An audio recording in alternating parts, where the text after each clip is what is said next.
Mad Church Disease, a channel that's all about current events, news, and Christian drama. A channel that's dedicated to our forgotten brothers and sisters throughout the ages. Our brothers and sisters who courageously stepped outside the safe bounds of institutional Christianity to tell the truth. A channel whose goal is to help the average person understand that Jesus plus nothing is everything. So, comment, subscribe, and smash the notifications button to be a part of this channel.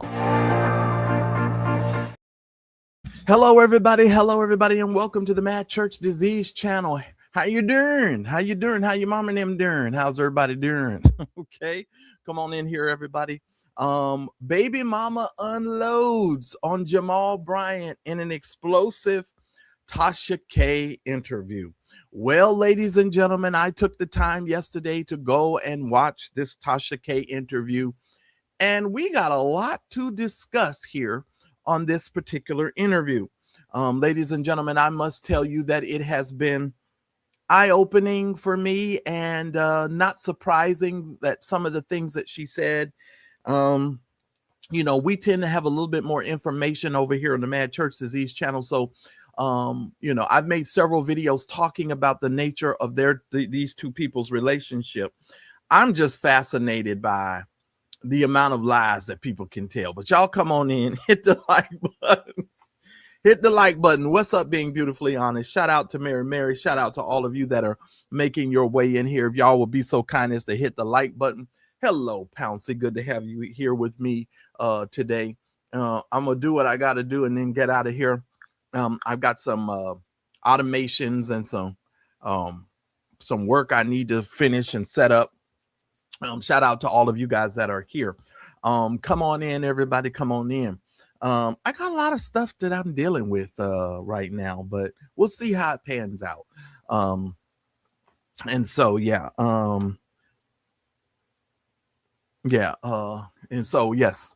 I'm so excited to have you guys. Good morning, good afternoon. Shout out to CC, shout out to valedictorian. So much stuff going on. I promise you guys, I'm not going to waste too much of your time, but I need for you guys to just hit the like button. We want to send out as many notifications as we can to other people to let them know to get their hinder parts over here. Y'all make sure y'all hit the like button, and then we're going to get started. Of course, you guys know this is my morning coffee, and so I am having my morning coffee. Shout out to you all. Thank you so much for praying for my cousin. Apparently, she is no longer in the ICU. I'm grateful for that. Thankful for that this morning. And so I'm very grateful. So thank you for all of you that prayed and said a prayer. What's up, Dion? Thank all of you. Shout out to Regina from the Juice Radio and Talk Show. I haven't talked to my friend in a couple of days. Good to see you in here, Regina. We're just going to be going over all of the little allegations and some of the stuff that she said. Lord, this interview was a mess. Lord, this woman alleged so much stuff in this interview. I'm going to go through the stuff. I'm going to drop the stuff for you guys, and then the link for you guys, and y'all can come up and we can have this conversation. We had a great conversation in our members. We did a members only live yesterday. And let me just simply tell you all this. You can't always depend on your basic membership. Sometimes you guys are going to have to start going to the community wall and responding to your emails. If you're not on the email list, I emailed you guys twice yesterday to let you know that we were doing a private live.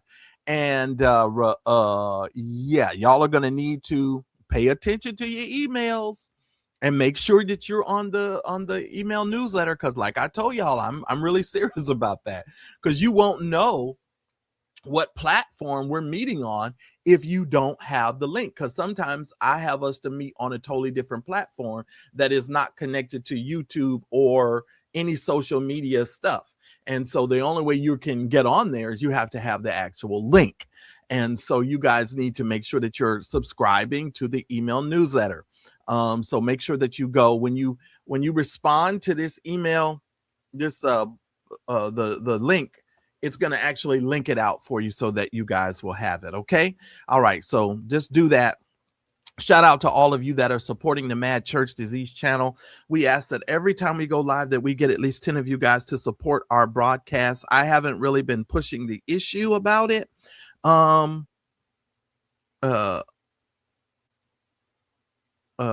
Yeah, I haven't been pushing the issue about it. But yeah, I got a couple things I'm trying to work on, but I need for you guys to support the channel today, please. And that would be very, very beneficial and helpful. All right, you all, we're going to get into it. Shout out to my brother from another mother, Mr. Dawson Speaks. I was over there this morning watching a video that Dawson did, his latest video. If you guys are not subscribed to Dawson Speaks, I want you to make sure that you go over there and find Dawson Speaks channel. Because anytime there's anything going on in the Lord's church, you're gonna get a good word from Dawson as well. So y'all make sure y'all go over there and make sure you subscribe to the Juice Radio and Talk Show as well. Regina's in the chat, so y'all make sure y'all do that as well. I think she finally crossed over her 50,000, I believe so. And so so she crossed over, and so now she's on the road. Okay. Listen here. John Gray took strays right off rip. You hear me? John Gray took strays right off the rip. Listen here, JR. I was like, wait a minute. He's taking strays right off the rip. Allegedly, Tasha K, and I want to be very clear about everything that is said on this here program. Everything is alleged. Nothing is meant to be malicious, defamatory, all of that kind of stuff. It is what it is. But I just have to keep it 100. This interview was one of the most interesting interviews that I've seen in a long time. And there was so many inconsistencies with this woman's statements that we're going to get into it. LaToya was doing too much. She was doing too much. And but he straight up took strays right off rip. Okay, so let's get into it. Y'all ready? Let's go. Because y'all know I love these types of interviews. Well, first of all, shout out to Tasha K for getting this interview. I thought Tasha K, I know some of y'all are going to hate on me because I say I respect Tasha K's hustle. I respect Tasha K's how she does her business, and she's always getting these interviews. And so shout out to Tasha K. Now, Tasha, I felt like you should have pushed back on a couple of things Miss Odom said, but I'm gonna help you out. So the next time, maybe when you interview her, you call her on the phone or something, and she reaches out to you, you'll be able to push back, because some of the stuff she said was like wicky wacky. What was it? Wicky wacky. It was wicky wacky, and and we definitely gonna deal with it. So love and appreciate the interview and you guys doing the interview. Now, with that being said, ladies and gentlemen, there were a ton of allegations that LaToya Odom made against Jamal Bryant during the Tasha K interview. She made so many claims, ladies and gentlemen, that I had to make a list of the claims. Okay. Now, some of the claims might seem redundant, but it was because of the repetitive nature of how she made the claims. Now, I want to say this off of rip as well, ladies and gentlemen. I am no fan of LaToya Odom, nor am I a fan of Jamal Bryant. I am a fan of Dr. Carrie Bryant. Let me just say that I am a big old fan of Dr. Carrie Bryant. Let me just simply say this. Before I ever knew who Dr. Carrie Bryant was, I was on the phone calling my friend because Dr. Bryant had done like a commercial or something for New Birth before her and Jamal hooked up. And I started calling my friends. I say, hey, have you seen this chick on the New Birth show? And I'm being honest with y'all. I'm for real. I asked my friend, I say, hey, is Jamal going blind over there? That is literally what I asked my friend. I said, what's wrong with him? I say, he don't see this lady over there? Like, what? You know, that was my whole first situation, right? So I was calling my friends, like, Jamal must be going. I was like, wait a minute, he ain't stepped to her yet. But anyway, here's the situation, ladies and gentlemen. So, what's his name? Despicable Me. I always call him John Gray. John Gray took straight bullets right off the rip. Tasha K said he don't have a male organ. He has the female organ. I'm gonna leave it there. She said he don't have nothing down there. And some people I happened to be talking with yesterday said, well, they don't understand how that could be true because he's got kids, so he must have enough to shoot down some stuff so that, you know, but Tasha K was like coming out the rip. I mean, she had that machine gun. So John Gray was taking strays, right? And Tasha K talked about in the interview, in the beginning of the interview, she just doesn't like a lot of these people who live hypocritical lives. And y'all know we talk a lot about that over here. So this interview has me laughing. Let me calm down because I'm going to be a real goofball if I don't calm down, because I am laughing so hard already. And I should not be laughing this hard. But this interview was funny, ladies and gentlemen. I have to tell you. And you know what? They actually now list Tasha K on her social media platforms and all her stuff as a comedian. That's how they're listing her. I have to tell you, Tasha K, you are actually kind of funny, because I was over there like cracking up a couple of times when the certain things that you were saying and how you and shout out to the cameraman, because the cameraman kept putting the camera on her face when she would have all these, you know, little facial expressions. Hilarious. It was really funny. But anyway, let me go on. So if you have not followed my channel, I have several different videos where I have covered the Jamal Bryant and LaToya Odom story. I have covered it from the initial situation up until today. Many of you may not be aware, but many moons ago, I actually was the channel that showed you guys the paternity test between the two of these individuals. Now, I'm going to put some links down in the description below for those of you who are coming by and who are probably going to watch this replay. I'm going to have some videos in there where you can go back and watch my situation as it relates to LaToya Odom and Jamal Bryant. Now, I want you all to hear me and hear me very well. I'm not a fan of LaToya Odom or Jamal. Number one, here's the point we're going to start off with today. A lot of these people have just made bad decisions. The LaToya Odom and Jamal Bryant are now this is the opinion of Mad Church Disease. They both some hoes. There's some hoes in this house. There's some hoes in this house. Listen here. Both of them are hoes. There is no excuse. LaToya Odom told all kind of stories. I mean, it was crazy. Her timelines were kind of off, because the timeline that she actually went and had the paternity test was in 2015, not 2016. But in the interview, she said, I believe you all, it was either 2014 or 2016 that she said that they did the paternity test. That's not accurate. You guys took the paternity test in 2015. So let's get our dates and our things right. Then she went into this whole thing about the first time that they that they were, well, she used the words trying, the first time they tried sex or tried something, but the language that she used kind of signals to everybody that she had an ulterior motive because of the way that she is wording what she is wording.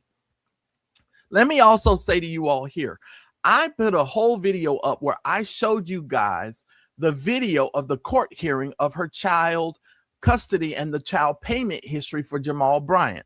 I don't think Miss Odom understands how child support works, and she really needs to go get herself educated, because if you go back and you watch the videos that I have posted about this, Jamal Bryant has been paying his child support.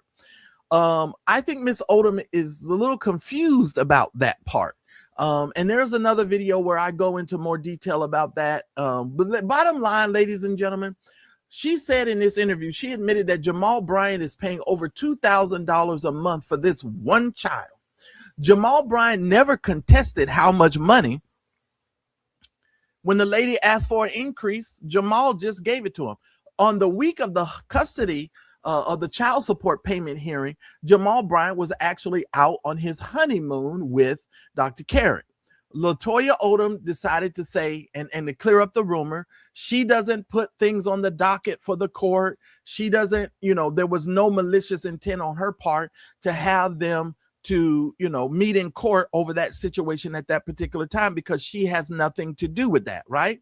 So she wanted everybody to know it's not her fault that, the court situation happened the way that it happened, okay?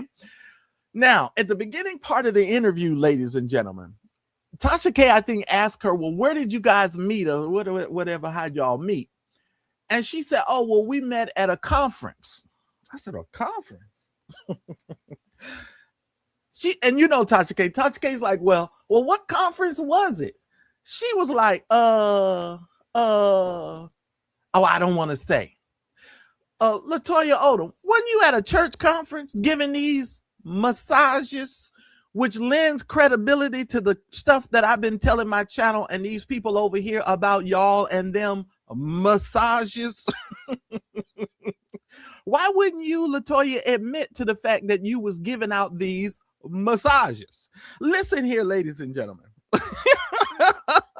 Let me tell you what, this is so funny.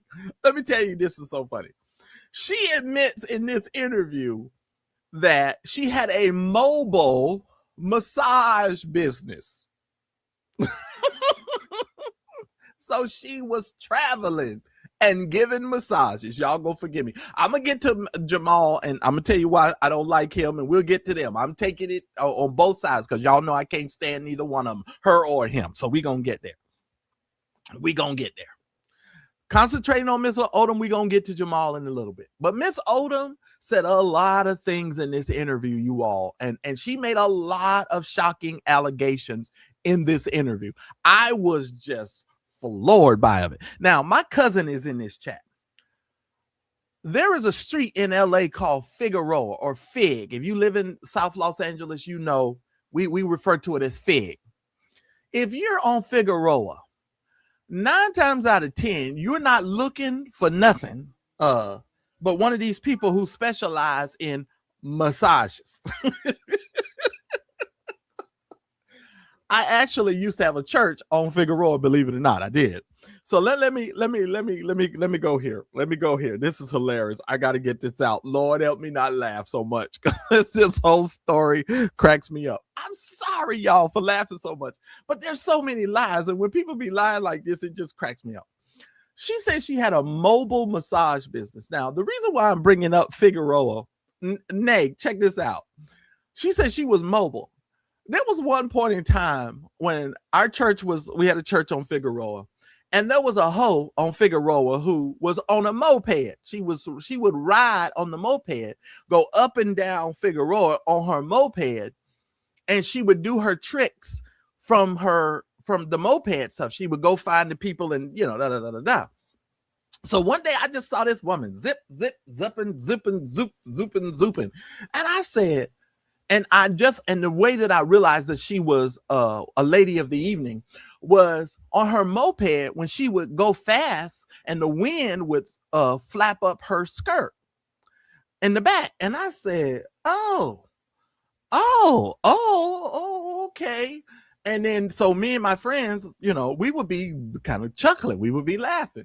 I said, oh, but Miss Odom said she had a mobile massage business. And normally they do that mobile thing, I guess to not be in one location for too long. All right, let me continue. Let me also say this. Lord, let me calm down. Marcella, stop it. What is wrong with you? Calm down. Okay. Lord help me. Okay.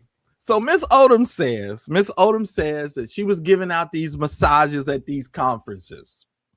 Okay. And then she admits to the fact that she actually got hooked to or somebody turned her on to the church conferences and giving massages at the church conference. Here's another thing that she revealed in this. She was actually trying to become a preacher. LaToya Odom says that her and Jamal Bryant, she preached her trial sermon. We don't know what church that was in. And Jamal Bryant said that he was going to try to take her under his wing and kind of help her out there. Okay. And I'm sorry. I'm sorry, you all. But I'm just giving you the information so that you will understand it. But I'm going to come up. Let me come to the chat here just for a second. And Lord, let me stop laughing. There's some hoes in this house. All right. Okay, let me go on. Oh, Lord. And listen, some of them do. Let me go on. Now, let me just say this. Paula, I know a lot of women who would cut off their right arm to get $2,000 a month from their baby daddy. $2,000 a month is a lot. You can actually pay a whole mortgage on $2,000. I'm just saying, you could buy a home with $2,000. If she was the kind of woman that understood how to do things, she could take that $2,000, go really get her a modest home somewhere, have a little bit of money left over to pay the light bills and whatever, and then take her butt to work and go work for the rest of the stuff that her and her son needs, right? But because I know a woman who does. Soon as her baby daddy gave her the $3,000 a month that he pays for 2 children, that woman went out and upgraded her home and bought a whole new house. I'm just saying. Let me move on. Let me move on. So this is a whole thing. I'm just saying. Listen here, Teddy. I'm just saying. If you on fig, you on fig for a reason, but I'm just saying. So here we go. Let's get into some of the allegations that she was making, okay? Number one, we already knew this, that Jamal Bryant was the biological father for her son, and that there was a paternity test that confirmed it. So if you all are unfamiliar with my videos, I put up the paternity test a long time ago when he was still lying and contesting it, and I showed y'all him and her in this paternity test. She alleges that Jamal Bryant has never been active or present in her son's life. We've already got that established in so many cases. She also established and alleged that Jamal Bryant and her son has no personal relationship, despite the fact that her son knows who Jamal Bryant is publicly. So he knows who his daddy is. So she's alleging that situation. Now, she says she made an allegation in this particular interview that Jamal Bryant refused to even hold their son during the paternity testing process. This is a woman. Now, the man's been avoiding you the whole time in this whole situation. You thought he was going to meet you at the paternity test and hold. Now, according to Miss Odom during this interview, there was one particular point that her and Jamal was actually getting along while she was pregnant. And now I'm gonna tell y'all, this is the part that gets me. I don't know if I got this in my notes. Y'all know how she found out she was pregnant? The Dollar Tree was involved. Miss Odom didn't even go get a good pregnancy test. Miss Odom decided to go to the Dollar Tree and buy all her pregnancy tests.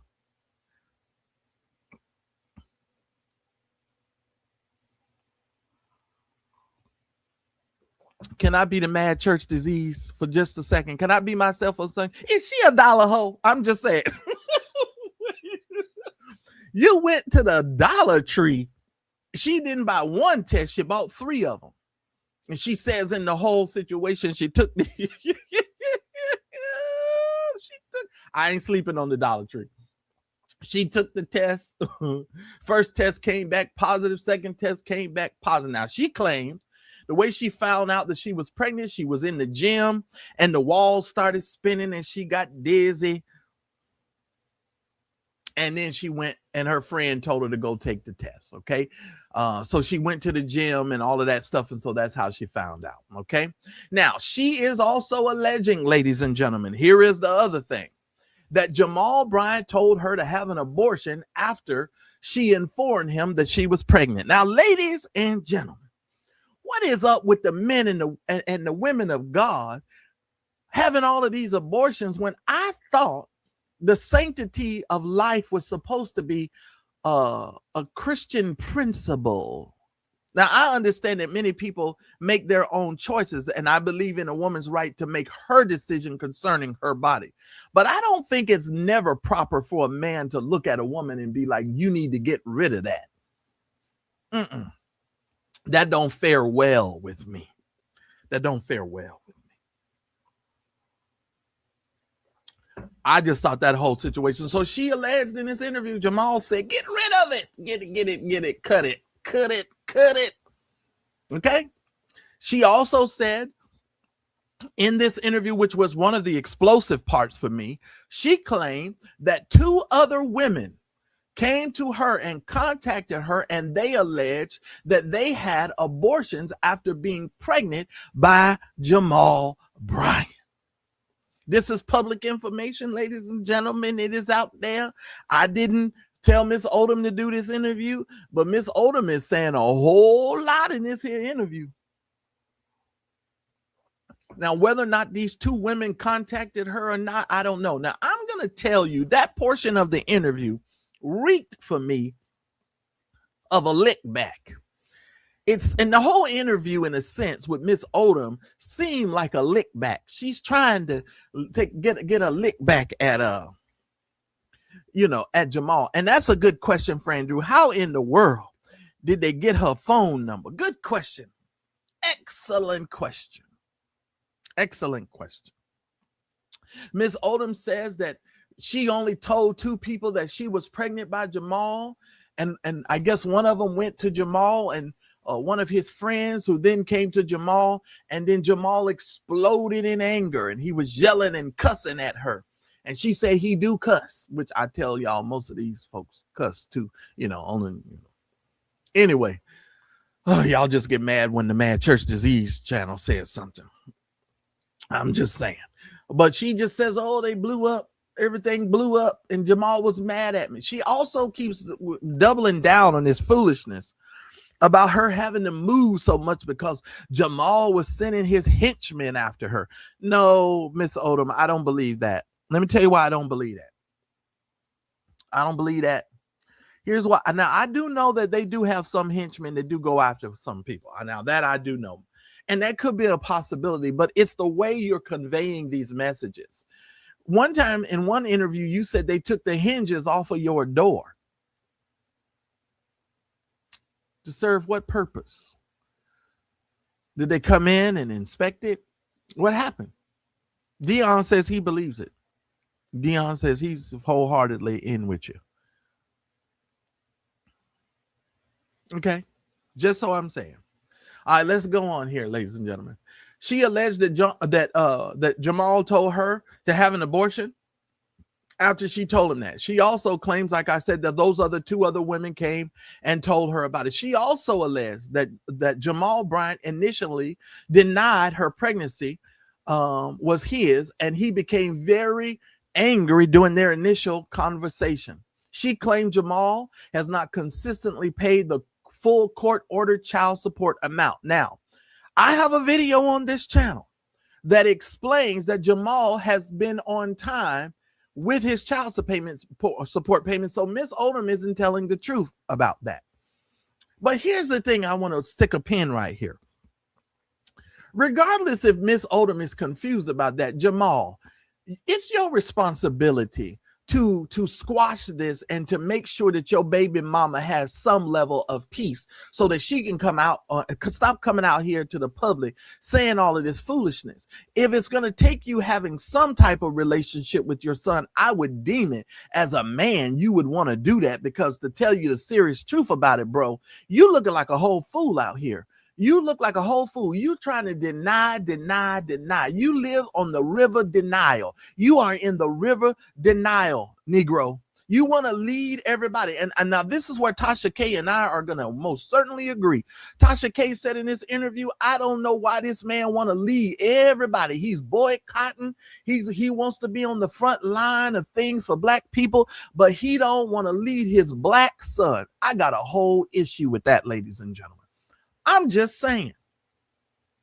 How you leading whole boycotts? How you leading the black people? You're supposed to be leading black folks to the promised land, right? You're supposed to be leading black folks to the promised land, but you can't lead black folks into a situation where you know your son is being taken care of and you have some kind of relationship with your son. I don't understand that. Me personally, that's just me. She claimed that Bryant hasn't consistently paid. She said their court-ordered child support payment is approximately $2,300. She alleged that the last payment she received from Jamal Bryant was $96. Now, I know, just based on the court hearing and the last information that we saw concerning Ms. Odom is confused as far as how her child support payments work. She don't understand them payments at all. She needs somebody to go over there and 1 fish, 2 fish, 3 fish for her.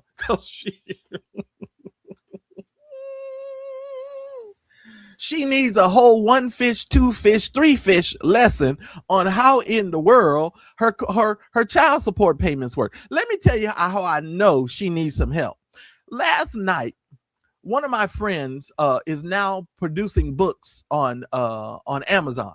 He sent me over his first book, was a book about this game called Sudoku. I don't know anything about Sudoku. I'm trying to figure out how to play Sudoku. So last night, when I don't know something, I mean, when they tried to explain it to me, I was like, okay, well, I still don't know how to play this game. I'm going to need somebody to break this down for me because this is completely confusing. So I asked ChatGPT. I say, hey, can you put this in a baby term for me? ChatGPT tried to explain it. At one point, I want to tell y'all something. ChatGPT laughed at me. He laughed at me. The man chuckled. I say, wait, ChatGPT laughing at people? I said, the thing that laughed at me. I still, to this moment, do not understand Sudoku. So I said, okay, wait a minute. You support all the numbers are supposed to equal up to 9. They all going, horizontal, they're going across and horizontal, but you got to go 1 through 9. And so I'm trying to figure it out. But I want to tell you, Mrs. Odom's child support payments is Sudoku to her. She don't get it. And I don't, just like I don't get Sudoku. Listen, Sudoku or whatever you call this game. Let me tell you something. Miss Odom do not understand her child support payments. Again, ladies and gentlemen, the way the child support payments work, Jamal Bryant sends his payments into the child support office. They send the payments in. It goes into a holding or escrow account. The escrow account then sends it to the state that Miss Odom happens to live in at the time, because she's the one who keeps moving. Let's be careful. Let's just keep that in mind, ladies and gentlemen. And the state she's in disperses the child support payments. According to the court hearing and the judge, Jamal Bryant has not been late on his child support payments. Miss Odom doesn't seem to understand the way it works is he pays in, even if he overfunds it and overpays, she has to wait till the state that she ends pays out her child support. But if she's on any government assistance or she's on anything where she's receiving funds from the government, they deduct that from the child support payments. So if she got $96, ladies and gentlemen, and that was her last payment, Miss Odom, that means you need to go get a job. She really thinks she's on the Jamal Harrison Bryant wealth plan. Now, let me also say this. Dr. Carrie Bryant kept taking strays. They shooting it down. She got a BBL. She got a BBL. She got a BBL. Ladies, let me say this. If Dr. Carrie Bryant has a BBL, that has nothing to do with Jamal Harrison Bryant's child support payments. It has nothing to do with LaToya Odom being a woman who has some level of integrity to not get herself into this position. It has nothing to do with her husband being community, you know what? It has nothing to do with all of that, right? The fact of the matter is, ladies and gentlemen, Jamal Bryant and LaToya Odom are scumbags. They made just the most immature decisions, and out of that decision came this very handsome young man. Oh, God. And I don't even have time to go into that, because if I go into that, I'm going to get emotional. I don't have time. Oh, the two of you are disgusting. LaToya Odom, you and Jamal Bryant are disgusting to me. You make bad choices and bad decisions. And then on top of the fact that you made bad decisions about not being protected, because, you know, they made it all about Jamal going in raw. He went in raw. And I told him I was fertile. I was fertile. But you also said that you investigated the man and found out who the man was. So when you realized that he had a platform and who he was, you still allowed all of this stuff to go down. Now, let me tell you how they ended up, according to this interview, having whatever. She brought him to her home to give him a massage.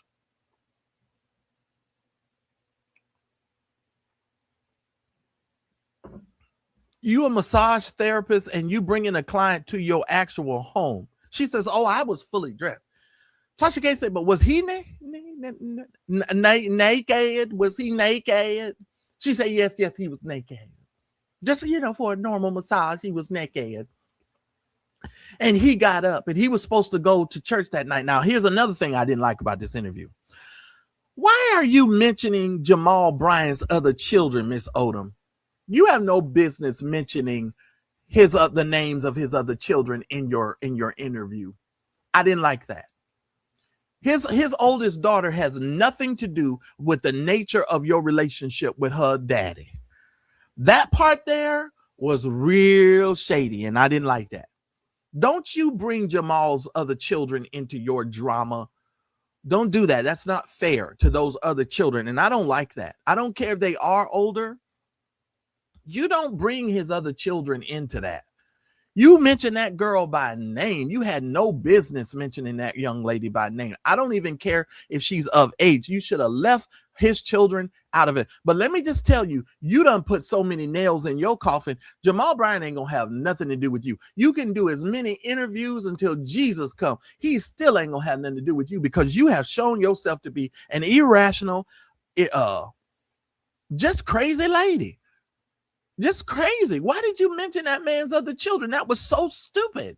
He's already a piece of scum.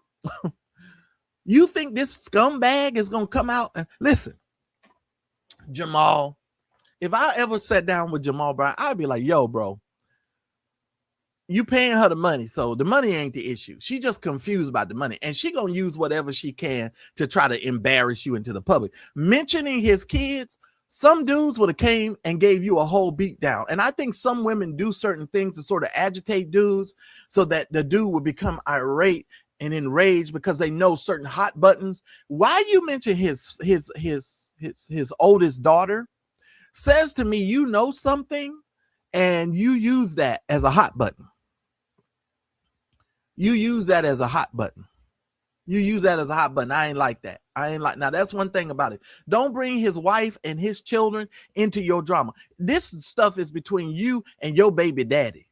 And I'm going to say this again for all of you jealous folks who can't stand the fact that Dr. Carrie Bryant has curves, whether it be by BBL or however she got these. If it was by greens and cornbread and fried chicken, most black women have curves. And some of you are y'all are just jealous. Come hollering about this woman and her BBL. If she has a BBL, I want you to listen. The Mad Church Disease channel, Marcellus Macmillan says that BBL looked good and it done took. Close your mouth about this here BBL. The BBL is banging. Do you hear me? And Jamal is banging and smacking the BBL. I'm sure every chance he get. Shut up about this BBL. Y'all get on my nerves with this stupid BBL business. It is straight MCD approved. You darn right. This BBL is mad church disease approved. Y'all need to kill me with this and this. Oh, she got a BBL. What does that have to do with this man paying his child support? Nothing. And then here go Miss Odom in the interview. Well, yeah, I'm 40-something years old and I still look good. What does that have to do with anything, ma'am? You're supposed to be there trying to get your baby daddy.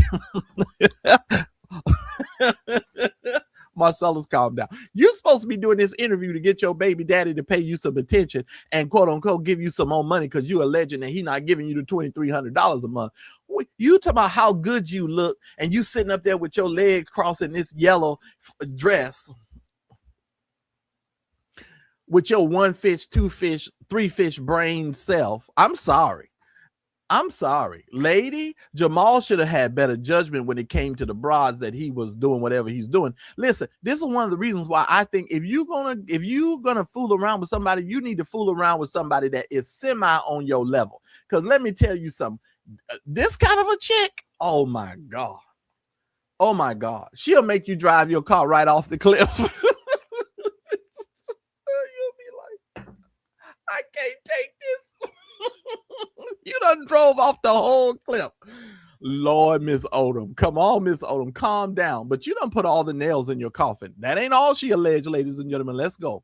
She said that he's behind on these child support payments, although she also said that the child support office told her he may have overpaid previously. No, he's, according to the child support, she's using those little things to try to spin the narrative. But let's be very clear. The child support payment people said he has not been late. Miss Odom, quit moving. And before you move, you need to preemptively call the child support office to give them a heads up that you're moving to a certain state so that you can receive your payments on time, whatever they may be. Okay. All right. Moving right on. She also claimed that Jamal Bryant has used his influence and political or church connections to receive favorable treatment in the church system. She's claiming that Jamal Bryant done went and told him that he is Dr. Jamal Bryant, and the church and the courts done favored him in these court situations. He done went and got some judges in his pocket to go help him solve this problem. I don't really think that's kind of true. Now, he might have used some church people to go, do some stuff, but the whole court system, Miss Odom, Now, I do believe the court system is full of liars, people who tell a whole bunch of lies, and they always expecting to get the truth, but they don't really care about the truth because they want to allow people to shape narratives. I don't really believe they're going after the truth in court systems. Now, Miss Odom, that's where you and I are going to have me and you is like this on that. The whole court system, it's a racket. It's a whole racket. And once you put yourself into that racket, you have to educate yourself about the racket so that you can somewhat slither and navigate your way through it, because it is the most slimiest system. There's nothing godly about it. The whole system is a lie. I can't stand none of it. Miss Odom, I totally get you. But you messed up, Miss Odom, because every single time it seems like something goes against you, you want to blame Jamal and say Jamal had an influence over the people. And that's just, I'm sorry, that's an immature position to take, in my opinion. You need to work within the system and do what's best for your child. That's my opinion. She said that those judges and politicians are all connected and they're all working against her. She claimed that her own attorney turned against her and later sued her for $15,000 in legal fees. Now, y'all know, based on that other video that I did, I told you why he went after her for those legal fees. It was his job to file paperwork to get his $15,000 because the judge had awarded him the legal fees. But some kind of way, I guess, between the exchange that Miss Odom and her attorney was having, he got upset. She got upset. She did some shenanigans things. And so they eventually had to part ways. But he sent her a letter where she had to pay. Because at the end of the day, according to the court, she is on the hook for the legal fees because it's her responsibility to go after Jamal to pay the $15,000. That's how the system works. Now, she messed around and turned her lawyer into the state bar, or she tried to turn her lawyer into the bar. And so, ain't no judge and I mean, no attorney is going to want to work with you after you done sent them to the state bar. Ain't nobody going to want to be bothered with you at that point. I'm just saying. Okay, moving right on. She alleged that Jamal told the court through his attorney that he never wanted to be involved in their son's life. She said on this interview, he said he don't want to have nothing to do with this kid. He told the court he don't want to have nothing to do with the kid. So let me ask you a question. If you know that, Miss Odom, why are you doing all of these interviews and coming out here saying all of this stuff if you know already that the man say he don't want to have nothing to do with the kid? Why exactly are you doing that again? Eyes be confused.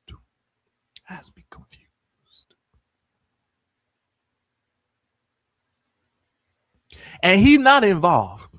Kelly, I believe it too, because he straight up said he didn't want to have nothing to do with the kid. I'm just saying. She claims that Jamal Bryant has blamed his lack of involvement on her, alleging that she is being difficult, even though she said that they had not spoken directly in approximately 9 years. So Jamal Bryant and Miss LaToya Odom have not, according to this interview, spoken with each other in 9 years. Well, let me tell you something, Miss Odom. 9 is the birthing number. Maybe you need to give birth to a new future and a new life for your son and just move on at this point. Go birth something else. Because this is ridiculous at this point. Jamal done pretty much told you he is not paying his Ishmael no attention. He is focused on his Isaacs. I'm just saying. Jamal ain't trying to have nothing to do with all of that. I'm just saying. Every time this woman goes to court and asks for more money, you know what Jamal does? Jamal said, I ain't even showing up. Just give her what she asked for. Now, is Jamal wrong for this? Hell yeah. Is it really Jamal's job to be involved in his son's life? You better betcha. Do I think Jamal Bryant is the scum of the earth? He is the gum underneath the desk at school. Jamal Bryant is the slop that's left at the bottom of the trash can after the trash has been dumped out. All that juice and grime that's down at the bottom of the trash can. That's where you're going to find Jamal Bryant. This is a grimy mother. You hear me? And he's opening the Bible every Sunday. Oh my God, I'm getting revved up now. He's opening the Bible every Sunday and trying to give people a word from the Lord.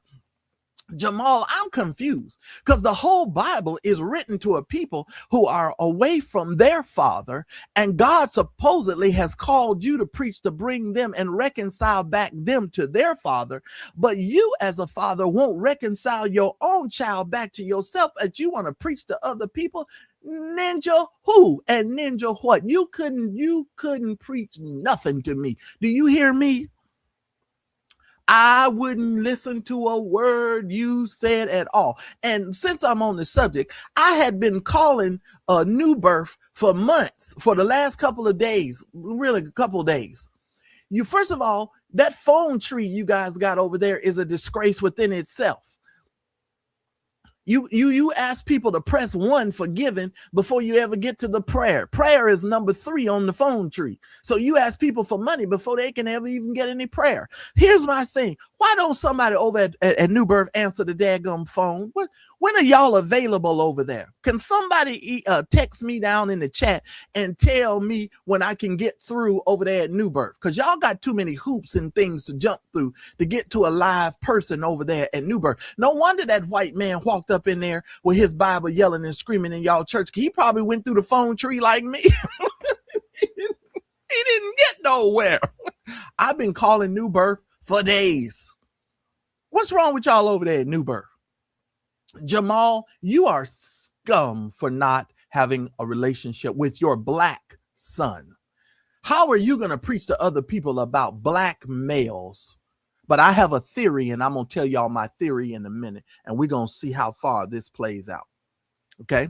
She says they haven't talked in 9 years. She also alleged that Jamal wanted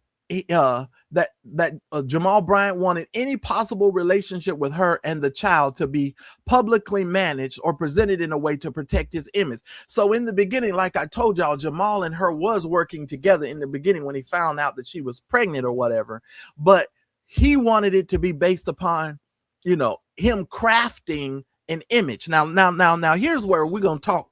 Let me lean back in my chair. And this is why I be trying to tell y'all, these people is doing business. You have in church, but they doing business.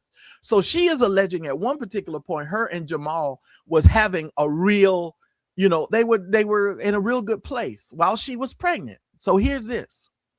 She said that Jamal came to her and was like, we're going to craft this situation so that it doesn't affect her image, and it doesn't affect his image. What Jamal was doing, if I'm going to be frank with you, he was hipping her to the game. Can I just tell y'all like a TI is? Y'all know ain't nobody else gonna talk to y'all like this but the Mad Church Disease channel. Jamal was trying to hip this woman to the game because, ladies and gentlemen, there is a game being played with a lot of these preachers and pastors. And I know y'all don't want to admit it, but there is a game being played. Jamal wanted to craft it, the image for her as well as himself, so it would not affect his brand, his ministry, etc., etc. And when she didn't want to go along with that, which shows you that she's not, let me tell you something.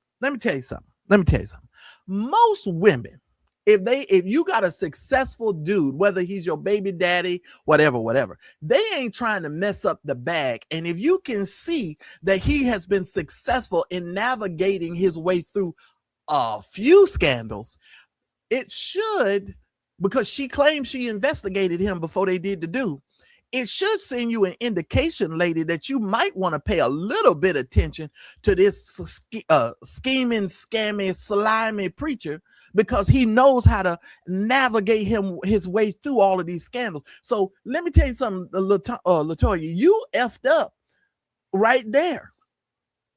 Because at the end of the day, you was trying to get to the bag and you thought you had bagged you one through Jamal Bryant. And if Jamal Bryant was trying to help you get to the bag, you should have just played along with it. And see, this is the kind of chick that, let me tell you something.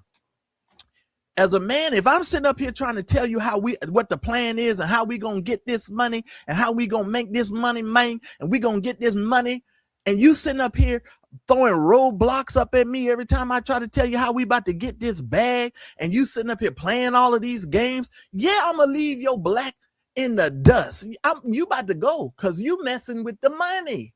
At the end of the day, ladies and gentlemen, I done told y'all this is business. Jamal Bryant is running a multi-million-dollar business. You think he about to let this woman mess up his business? You crazy. Oh, Lord, I'm frozen. Let it go. Hold on. I'll be right back. Oh, man. So they done got mad at me over here. Hold on.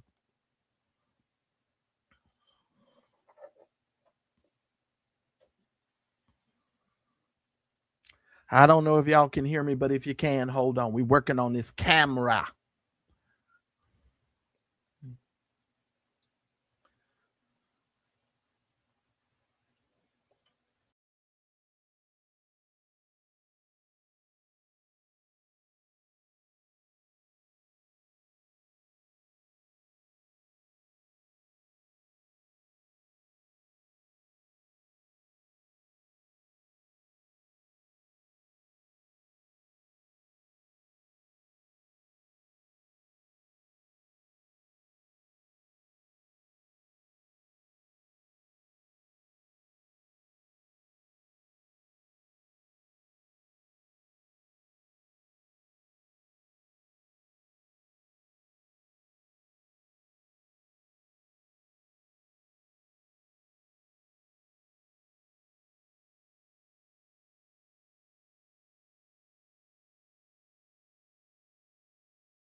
Can you see me now? Let's keep getting into it. So Jamal trying to tell his chick how to get the bag, and she not working within the plan. That's what the point I'm trying to make. And before I go on with that part, let me just reiterate this, since this is the Mad Church Disease channel. When the Greeks got the gospel, they turned it into a philosophy. When the Romans got it, they turned it into a government. When the Europeans got it, they turned it into a culture. But when the good old Americans got it, we turned it up into a straight business. It is the business of the gospel that Jamal Bryant was trying to help LaToya Odom to, so she could get that bag right along with him. Let's move on, ladies and gentlemen. She also claimed that Jamal Bryant wanted to build her public profile or place her on stage before publicly acknowledging their relationship and their child. So he was trying to build her up in order to do it a certain kind of way. Okay, which if you all know ministry, for those of you that are in ministry, you know that there's some public relations that got to go on with this. There's some public relations that's got to go on with this. Daryl says, I'm sick of church folk. Listen here, sir. I tried to tell you years ago, Daryl, it's so much stuff be going on with us. But anyway, so he was trying to build her up, but she didn't want to go with the plan, y'all. Now, she's also alleging that Jamal Bryant had other children, or possible other children whom he has not even publicly acknowledged, which could be so. Preach, black man, preach, because that's what they do. And I ain't harping on Jamal as much, because here's the situation. They both are disgusting to me. They both make bad decisions to me. I'm not understanding what you want folks to say or do. At the end of the day, I do feel sorry for John, because that's the name of his son, and she named him after Jamal's daddy. Do y'all think that was by happenstance? I don't think so. Let's move on. Ooh, Lord have mercy, because that right there is a whole conversation within itself. She also claimed that Jamal Bryant had numerous relationships with other women and described him as being for the community or for the streets. Now, I also found that to be kind of interesting, because she knew that Dr. Carey has said that on numerous occasions, that Jamal was for them streets. Now, she used the word was because it was past tense and they were getting married. She said Jamal was for the streets, but apparently I guess he ain't for the streets no more. I'm just saying. Let's move on. Marcellus, sip coffee and shut up. Okay, and stop laughing. I can't help myself. Sips coffee, tries not to laugh. Moving right on. I cannot help myself. Okay, wait. She said, and she made some startling allegations, ladies and gentlemen. She said, she's alleging that Jamal Bryant used other people to intimidate, monitor, and harass and interfere with her life. She's also claiming that people connected to Jamal removed the hinges from her door and entered through her balcony while allegedly searching for paternity documents. That's what she alleged. Sylvia, his daddy's probably keeping quiet because it ain't his show. He ain't got nothing to do with this, if the truth be told. This ain't his deal. It's all on his son. Seriously. Now, if would I say something if my grandchild was being treated like, yes, I would have lit Jamal up as his daddy. Oh my God. And let me tell you something. Y'all don't want to know what I would have done. Jamal would have been preaching at New Birth one Sunday, and I'd have walked right up to him and the podium and the microphone and asked for the microphone. May I have the microphone, please, son? And then I would have went from there. And I would have made him stand there. What you going to do? Snatch the microphone from your daddy in front of thousands of people and not take responsibility for what your dad? Oh, trust me. I would have grabbed that microphone.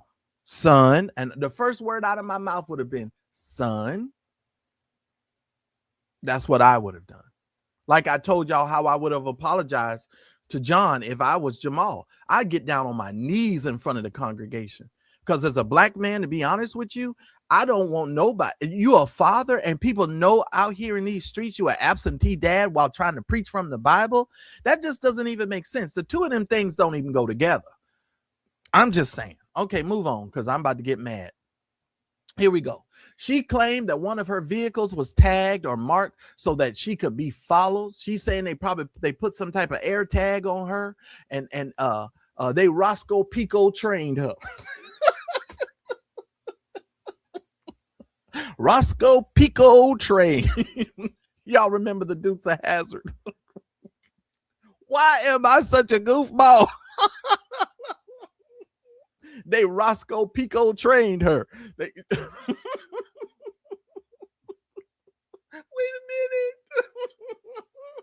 minute. Y'all know I'm a goofball. Y'all pray for me. I can't help it.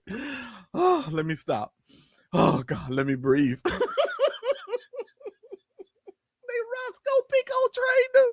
She said they was after her. The Dukes of Hazzard. She said... Miss Odom says every time she got in her car, it was a race. Listen here. The only person that wasn't after Miss Odom was Boss Hog.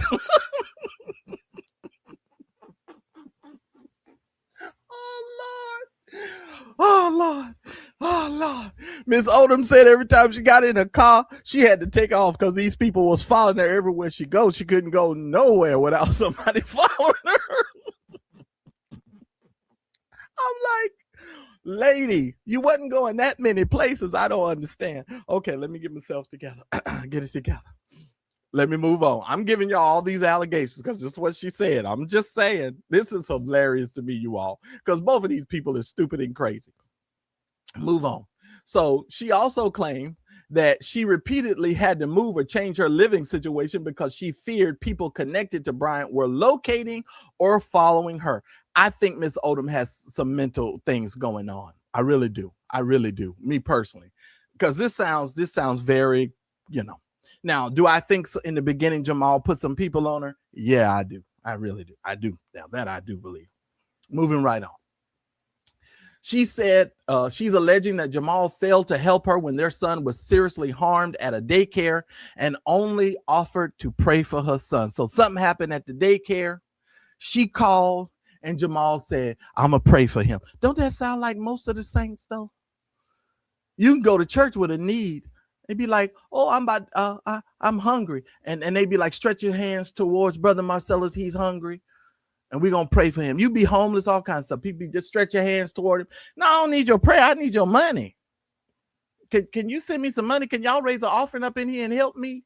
Talking about you don't stretch your hands forward. No, let's meet this need. The Bible says that when the saints got together and they would leave, there would not be a need among them. That's what the scripture says. I'm just saying. She claims that Jamal Bryant publicly supports his other children, family, schools, and community causes while neglecting his own son. I want to hang my hat here. We've already crossed over the hour mark. I'm going to drop the link in a second, but I want y'all to hear me. Now, I had a conversation with some of my friends yesterday, and I'm going to tell you why I think, now, this is my opinion. I don't know this to be fact. I don't know what's going on with that whole situation. Shout out to the 200 and some of you guys watching. Can y'all please make sure y'all hit the like button? Y'all listen to me. I think Jamal acknowledges his other children because they're light-skinned. I'm starting to believe this is a light-skinned, dark-skinned situation. Y'all tell me, if you're watching this in the replay, give me your theory as well. All Giselle's kids are light. Pretty much, right? Or fair skin. They're not as dark as Jamal, and they're not as dark as his son. I am starting to believe that Jamal is not acknowledging his other children because of the skin tone of those children. Am I wrong about that, Jamal? Is this a colorism issue? Because you know a lot of folks, well, she's not as dark. She's not as dark, Don, but I'm asking a question. You talking about stop that? I'm asking a question. I don't know. That's why I'm asking the question. But the majority of the people that he acknowledged, now, of course, he's going to acknowledge his oldest daughter. You can't get past the oldest daughter. And I told some people I was talking to yesterday, y'all got to keep in mind, are they as dark as Jamal? Because when I saw them on that interview, they didn't look to be Jamal's color. Am I? Okay. Now, I know their mother's light skin, like Being Beautifully Honest is saying.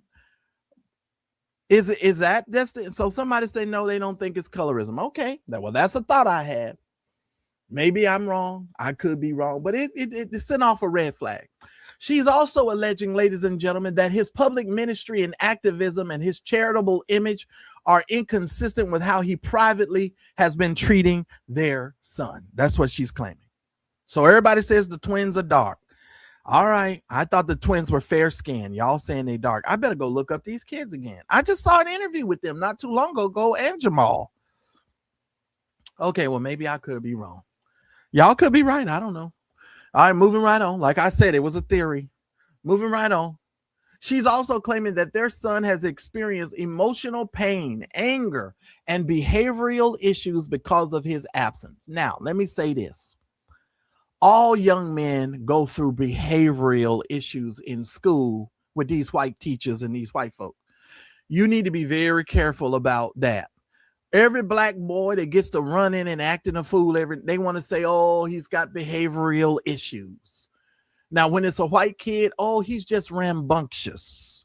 But every time it's a black child, they want to dope them up, put them on medications, put them in special classrooms, and all of this other kind of foolishness. Let me just tell you something. I don't think nothing is wrong with John. Let me tell you something. She claims that John was saying all of these certain things about his father and asking for his father and telling her, well, let's give dad 2 more years and see if he shows up. That's what she's claiming her son said to her. She actually said that in the interview. So if John has the mental capacity to reason like that, then should we not assume that he's not that mentally off? She's also alleging that Jamal Bryant is continued trying to punish and damage her. Her life has, because he's refused to cooperate with how he wanted the situation handled. Well, first of all, neither one of you guys get to control how the situation is handled. And I feel like both of you, LaToya and Jamal, are doing a tremendous disservice to John because of your stupidity and your bad rationale and your horrible decision-making processes. Both of you ninjas is not worthy to be making no decisions as far as the boy is concerned. And to be honest with you, this is the first time I'm starting to feel that maybe the court should intervene with the both of you and really see what's going on with this situation, because I think he's being emotionally damaged several ways. Here's another way he's being emotionally damaged. His darn mama took him on a national social media platform, brought him on camera, and had him ask questions by the interviewer. And she, as the parent, thought that was a logical thing to do. That shows me your mentality, lady, and the cognitive area of how you assess things. And you have so much cognitive dissonance. I can't even. Let me drop this link. Oh my God. Y'all pray for me. Because I'm telling you right now, this woman has irritated me and irritated my whole soul. I'm just saying, her and Jamal. But y'all gonna leave Dr. Carey alone. I'm gonna tell you that right now. Dr. Carey didn't make this baby. Dr. Carey ain't got nothing to do with the poor decisions of her husband before her and her husband got together. Y'all need to give up the BBL conversation. And if we're gonna keep going on the BBL conversation, let's really talk about the BBL conversation from a grown-up standpoint, because I'm gonna tell you like this. Some of y'all is just jealous of the BBL, and you heard me and you heard what I said. Yes, ma'am. You are live on the Mad Church Disease podcast. I don't know why this isn't bringing you up here. Hold on. Let's fix this. Let's fix this. Wait a minute now. Let's remove, add. What's going on here? Hold on 1 second. I don't know why this is. Can you hear me? Being Beautifully Honest? Yeah, I can hear you. I hope everybody else can hear you, because for some odd reason it's not bringing you up here. This StreamYard is a whole mess, and it's too expensive to be this much of a problem.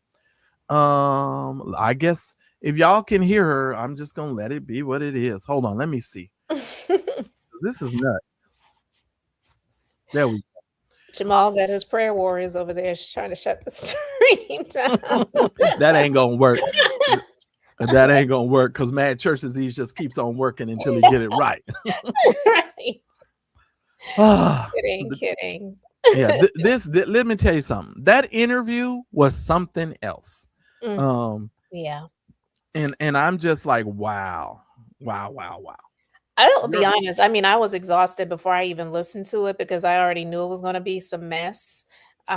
Just from the clip that she released, Right. So I listened to it on Sunday, and actually I talked to Tasha about it last night, because she did a Zoom on her app, and oh Lord, LaToya she's not honest. She's a liar. And it's sad, because I feel like the people who already can't stand Jamal, they're just going to believe everything that LaToya says. You know what I mean? Right. So, and we got hold on, because before you go on, and I'm gonna let you continue, we got somebody else up in the background. Let me just make sure this person is a real person. Hello, Don, can you hear me? Hey, Marcellus, can you hear me? Yeah, you might want to turn your volume up a little bit, because I'm having a little trouble hearing you. I'm gonna let Being Beautifully Honest continue her conversation, and then I'll bring you in. Okay, so just hang on. I got Pouncy coming up. Oh, all the women done came up. Oh Lord, I must have done struck a nerve. All right. All right, go ahead. Being Beautifully Honest, I cut you off. Go ahead.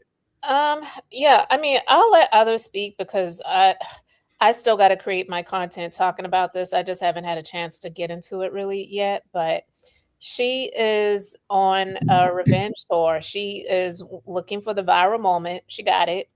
And she just wants to make him look worse than he already looks. He doesn't look good in a lot of people's eyes anyway. Right. But I don't like that she used her son, brought him there, and brought him, to say, I feel like she was feeding him a little bit, because if she was feeding him. Hello, she was whispering in his ear. Oh, and what you want to say? You can say, oh, I mean, come on. We saw it. She said in the interview that she took him to the church one day and gave him money to walk down the aisle to give to what? She's been looking for viral moments for some time with this situation. And she said the people in the church recognized and knew who the son was, and it was like, oh, hey, and ha. Yeah, but I'll be honest, I'm more pissed at her with this massage therapist thing, because it's like, I told you before, I'm a licensed esthetician, and I was a licensed massage therapist. I'm not anymore, but that cover, like, this is not like a stripper who is sleeping with the men, to get some extra money. Right. That is an actual profession. For someone like her to say that she was doing, because let's be clear, Jamal wasn't the only one that she did that with. She was just happened.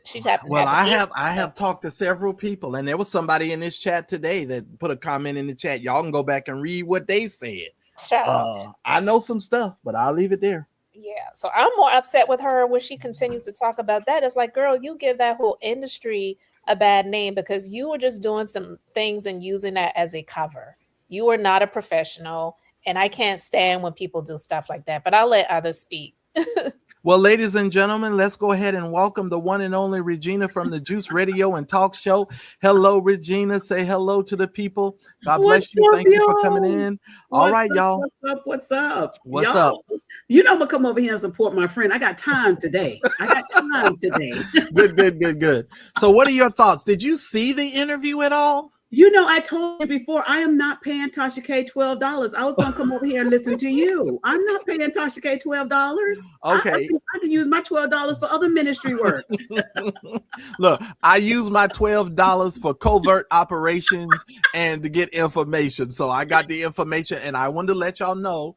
The only thing that was different in this interview, to tell you the truth, there was a couple of things, but the things about the other women and abortions and her being called. Oh, wow. Some of those other allegations that she made you know, we were familiar with, but the things that were new were, she says 2 women called her and said that they allegedly had abortions due to the fact that Jamal had requested them to do so. Wow. So yeah. Well, my thoughts on this whole thing, like I said, I wasn't going over there to pay. I don't pay for those things, but I knew you were going to be talking about it. So I was glad that I had to go to court and take care of some stuff for some clients this morning. And I said, I got to hurry up and get back, because if Marcella's talking about this, I need to be prepared. Well, but I want to say this. I think both of them knew what they were doing. Jamal Bryant knew what he was doing when he got into this intimate relationship with her. And Miss Odom knew what she was doing when she got into this intimate relationship. They were both wrong. Now, the reason why I'm going to hold a greater accountability on Pastor Jamal Bryant is because he is a pastor. And at the time also, he was, from my understanding, a married pastor. So I'm going to hold a heavier weight on him. Now, here's the other issue. He knew when he laid down in the dark. The Bible clearly tells us that what's done in the dark will come to the light. He knew that verse was in there, and these things would come out in the light. Now, the issue is, she has a right to discuss things according to what she feels. It may be her perspective. It may not all be accurate and true, but it's her perspective, and she has a right to tell her story. So that's why I don't want people to be angry with her telling her story. It's her story, and we still live in the great United States of America. She has that right.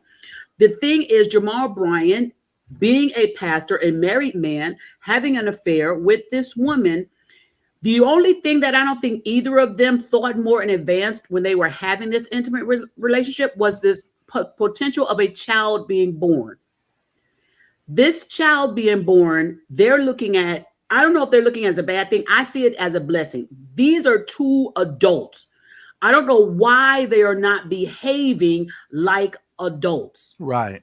This child is a blessing that God gave them. Whatever situation it came about, this child is here. This child is a precious gift. I don't understand why all of this is going on in such a negative sense. And here's the thing, y'all know, and I'm balanced and fair. I understand women sometimes can be hard to tolerate when you don't have what the new wife got. She would never get what the new wife got because the new wife has a great education. I'm just saying. Right. But she sometimes, and a real doctorate degree. Just thought I'd throw that out there. Sometimes the women don't look at it that way. But here's the thing. A lot of times when all of this disruption and anger come toward their baby daddy, it's because the new woman has stepped in and got the position that you wanted. What I think Miss Odom is going to have to understand is, like you just said, she would never have that position. That belongs now to Dr. Carrie Bryant. She's going to have to do what's in the best interest of her and her son. I agree. And all of this, and I understand she wants to get her story out. She has every right. But what damage is it doing to her son? Absolutely. She's probably looking at it that it's damaging Pastor Jamal Bryant. And in some ways it possibly is. But the greater problem is her son.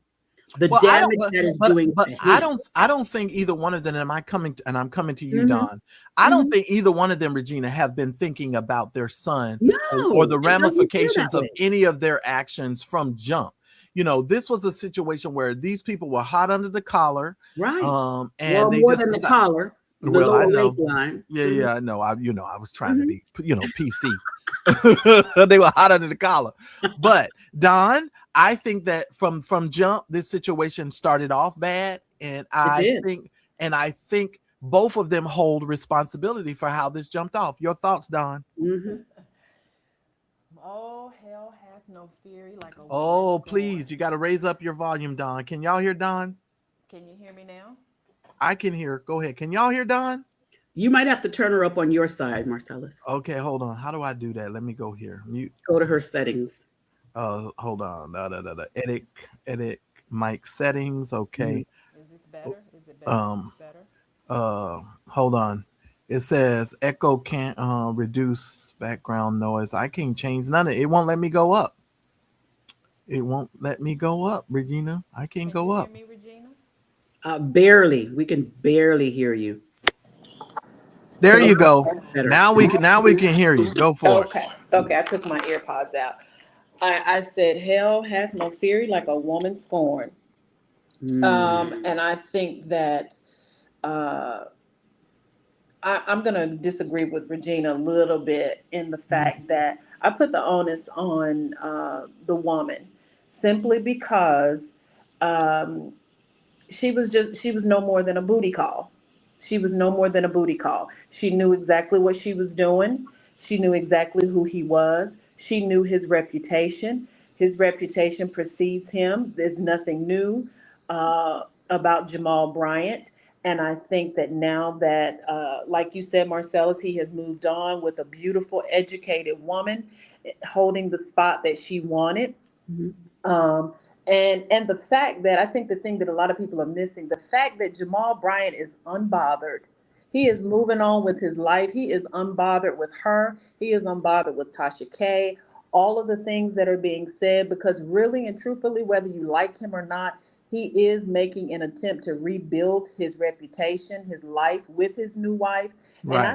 I think that has angered her more than anything. I agree. I think that I won't even call it an intimate relationship. I think that he knew where she was, what time he could get her, whenever he wanted to get her, she was available because she thought she was going to be in a spot. Many church women are that way. Many church women position themselves thinking they're going to hold that position, and the man moves on with someone else totally different, and they're scorned. And I mean, I didn't want. I'm like Regina. I wasn't going to pay $12 to watch that. Was not going to pay $12 because we all know what this is. We didn't have to watch that video. We can see clearly exactly what it is. And whether you like Jamal Bryant or not, he is unbothered, moving on, life doing well on the net, still on the national stage. And Mm-hmm. what does she have? She's left holding the pieces of all of the things that she did, that she contributed to, and her son is now the casualty of two Oh, adults' mess. And that's just my oh. take on it. I'm going to Pouncy and then I'm gonna roll over to Kelly. Kelly, we got you here, but let me go to you, Pouncy. I'm just saying that now that's a dagger in my heart. Every time y'all mention John, it's just like holy crap. Go ahead, Pouncy. Yeah, like you said before, I agree with what you said. That lady is definitely raggedy, and it's really sad that again they're using the child and they're not thinking about his well being. Like this should all the focus should be on that child. But I believe that she was one trying to get over on him, and he just happened to get over on her a little bit better. And like I forgot your name. I'm sorry, the young lady that was speaking before me. That she wanted to be in that position Mm-hmm. that Dr. Carey is in, and it didn't happen for her. And like you said before, scorned women, they will do all kinds of stuff, and it's just sad the casualties, if you will, that the child has to be a casualty, that Dr. Carey Bryant caught strays that she should not have, which again I place that accountability on Jamal Bryant, because if he would have did what Right, was right, he could have kept that from happening. Like, why does she have to catch strays? Because he didn't want to do what he was supposed to do. He didn't right. want to take accountability. And all these people on the internet, I call them groupies, that defend him, I know, and right? they go after you, like they try to cuss you out, defend him off, defend against you with a stick, fight you off with a stick whenever you say anything, try to hold him accountable. It's absolutely disgusting. Like especially with that thing that he just did recently, where I guess he put up some apartment complexes, and everybody was like, "Oh yeah, Dr. Jamal Bryant, he's so he's so cool, he's so pro black, he's looking out for us." And I'm like, so you looked at that and him not taking care of his child, you overshadowed with him putting Mm-hmm. up some apartment complexes. Church people are really weird like that. And I'm gonna say we are really weird like that because I am a church person. I'm a church guy. I love the church. We are weird like that. Church people really do. Our mentality is really messed up when it comes to stuff. We will literally leap past and leapfrog over people's mess to just because and give them some sort of celebration because they do something well. And I'm coming to you, Kelly. It's really strange to me, Kelly. You have the floor. It's weird. Hello. Hello Hello. to Marcellus, Regina. I have a question for both of you because I know Mm-hmm. you're both pastors and ministers.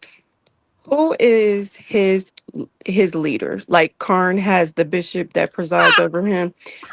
That's my question, but then I have comments. Okay. I want to say this, and I'm coming in hot on this one. Dr. Carey is raggedy, the woman is raggedy, and Jamal is raggedy. And I'm gonna tell you why. The woman is raggedy because never would I put my child on a camera on Tasha K. You protect your child. He is going to see that video the rest of his life. It'll be floating around the internet. Number two, Dr. Carey, you got with a man who is not taking care of a child. He's supposed to be the head of your household.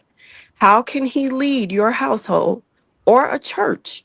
And you know that every night that y'all lay down, there is a little black boy out here who he has not fathered, cared for, poured into his life, doesn't know about his welfare and well being. I could not be with a man who walks around every day as if his child does not exist. Marcellus, could you be with a woman who had a child somewhere with some man and she didn't even talk about the child, didn't want to check on the child? No, I couldn't do it. So I don't see her as any better than any other woman, any other adult in this situation.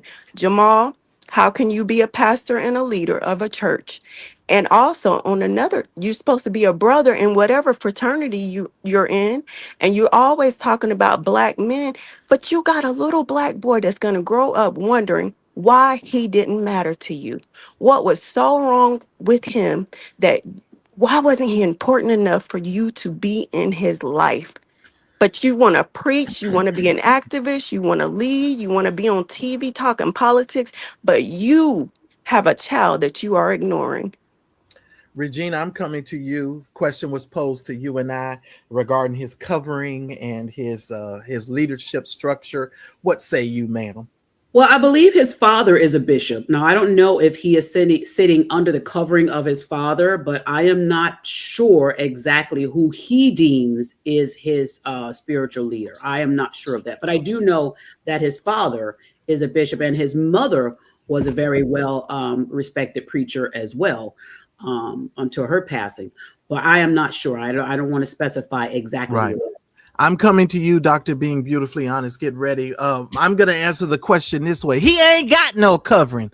What y'all want me to say? I done told y'all a million times over here. They doing business. He ain't got no covering. The only covering Jamal has is the sheets on the night that he decided to pull them up when he ain't in the bed doing whatever he doing. Come on, y'all. Don't be crazy. He ain't got no covering. I'm from the South. I done said it a million times, and I realize that is not grammatically correct, but I said what I said to you nappy-headed ninjas who don't want to listen to me. He ain't got no covering.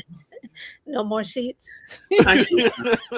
Go ahead, being beautifully honest. He ain't got no covering. They doing business, fools.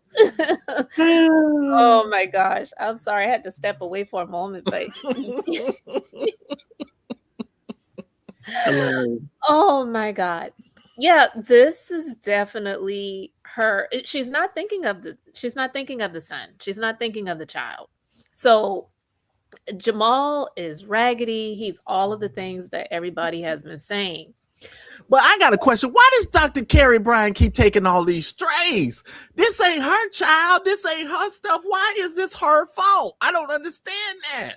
Now, listen, I guess people feel like, well, if she knew about this prior and she still got with this man and married him, then she deserves the strays. I guess. I don't know. But I agree with you. I don't think that she has anything to do with this. And she can't make a man do anything with his child. And I think on our level too, and I'm gonna come to you, Pouncy. I think on some level we are assuming that she has not had this conversation with her husband. Let's stop there too, because we don't know that Dr. Carey Bryant hasn't gotten in his face. If I know anything that I've been watching on the podcast and how they interact, she's the only woman that I have ever seen talk to Jamal the way that she talks to Jamal. She is no Giselle. I'm just here to tell you that right there. She is not Giselle. Pouncy, what do you think? So I do. So this is one thing I want to say real fast. I do agree with Miss Kelly about that. Like I did mention that she was catching strays because he didn't do the right thing. But at the same time, I do agree with what Miss Kelly said that if you knew, which I don't believe that she didn't, what kind of man he was, then this comes with the territory of that. Now you have to deal with because you knew what kind of person that he was. And then the thing with like him being again like the whole pro-blackness, that drives me up the wall because there are white people more pro-black than Jamal Bryant. Like this like Ooh. pro-black stuff where people are trying to like again make him Ooh. like he's some new MLK when but I'll tell you this, he's so pro-black that he'll hijack a movement from a black woman called the Target boycott. He's so Ooh. pro-black that Pouncey throwing grenades now. Pouncey throwing grenades. That's all I'm saying. he's so pro-black that he will tell black women to abort their black babies allegedly in the wombs. That don't sound pro-black to me. That sounds like he hates black My people. God from Zion. Regina, I saw you revving up. You got something to say. Go there. Oh, I can't hear you, Regina. You're muted. You're muted. Unmute Sorry yourself. about that. I did find a search. I did a search as far as Pastor Jamal Bryant's spiritual covering, and it says that Bishop Neil C. Ellis is he operating under him as his spiritual covering. Like I said, he ain't got no covering. That's what I said. It also states that he also identifies as prominent faith leaders and mentors and spiritual fathers like Bishop T.D. Jakes and Bishop Kenneth C. Ulmer. Like I said, he ain't got no covering, you ninjas. Kenneth C. Ulmer is way over here on the West Coast. Neil C. Ellis is way over in the Bahamas. And we all know where T.D. Jakes is. And let me just tell you, this is what I try to tell y'all and teach y'all. They use these prominent bishops and figures who also have issues themselves, and they make themselves each other's covering. This is the most ridiculous thing. Neil C. Ellis, are you serious? Wasn't he the same man that was over there covering Eddie Long? Are we serious? Is this what we doing here? Are we this stupid? Are we supposed to pretend like we don't know what we know? I'm coming to you, Don, but I ain't crazy. I know how to read. I know how to comprehend. I'm gonna say it again. He ain't got no covering. Go ahead, Don. Marcellus, when Don is finished, can I say something? Absolutely. Okay. Go ahead, Don. Wow, y'all are nuclear. Listen, I've been trying to call New Birth for about 2 weeks. Y'all don't know. Nuclear. I've been trying to get some answers. That phone tree is a mess over there. Go ahead. I'm gonna have to. I'm gonna have to ride with the sister. And forgive me, I didn't catch her name, but she couldn't have said it any better. And I know Marcellus, you're wondering why Carrie is taking strays, but all of them are raggedy. And I agree with her. Any woman that could be with a man, even if she found out after the fact when they were married, that would not settle in my spirit. That just could not settle I could not be with a man knowing a little child is that. It's too many ways he can interact with his child without ever having to deal with the mother. They have mediators. They will meet up and exchange to get the child, bring the child back. So there he has zero of an excuse. And so I'm with the sister. All of them are raggedy. Carrie, well, we know Jamal's raggedy, and the woman that continuously laid down with him, thinking she was gonna be Mrs. Bryant. All of them are raggedy. So I'm agreeing with that sister. Go ahead. Who was that talking? Was that you, Pouncey, that said after she finished? It was me, Kelly. Oh, okay. So, Go ahead, so Kelly. I That's wanted Kelly. to respond to that as well with the Dr. Carey. Do you remember they had an interview and they talked about their marriage, and he said, "Oh, my wife, she told me, what are you going to do with me? What are your plans with me?" And I knew I had to marry her because she sat me down and she told me da da da da. So if she has that much power and that much say so, and you move when she told you to marry her or to make some changes, she can also do the same thing when it comes to your son. And let me tell you, let me give you an example in the secular world. Now, those are both ministers. Dr. Carey is a minister as well. Right. Do you remember when Sierra when she was dating Future, and she did the Wendy Williams interview, and she told Wendy that she got all the baby mamas together of Futures and all the children together because she felt like they needed to come together. They needed to all be in agreement. They need to have some type of relationship and communication.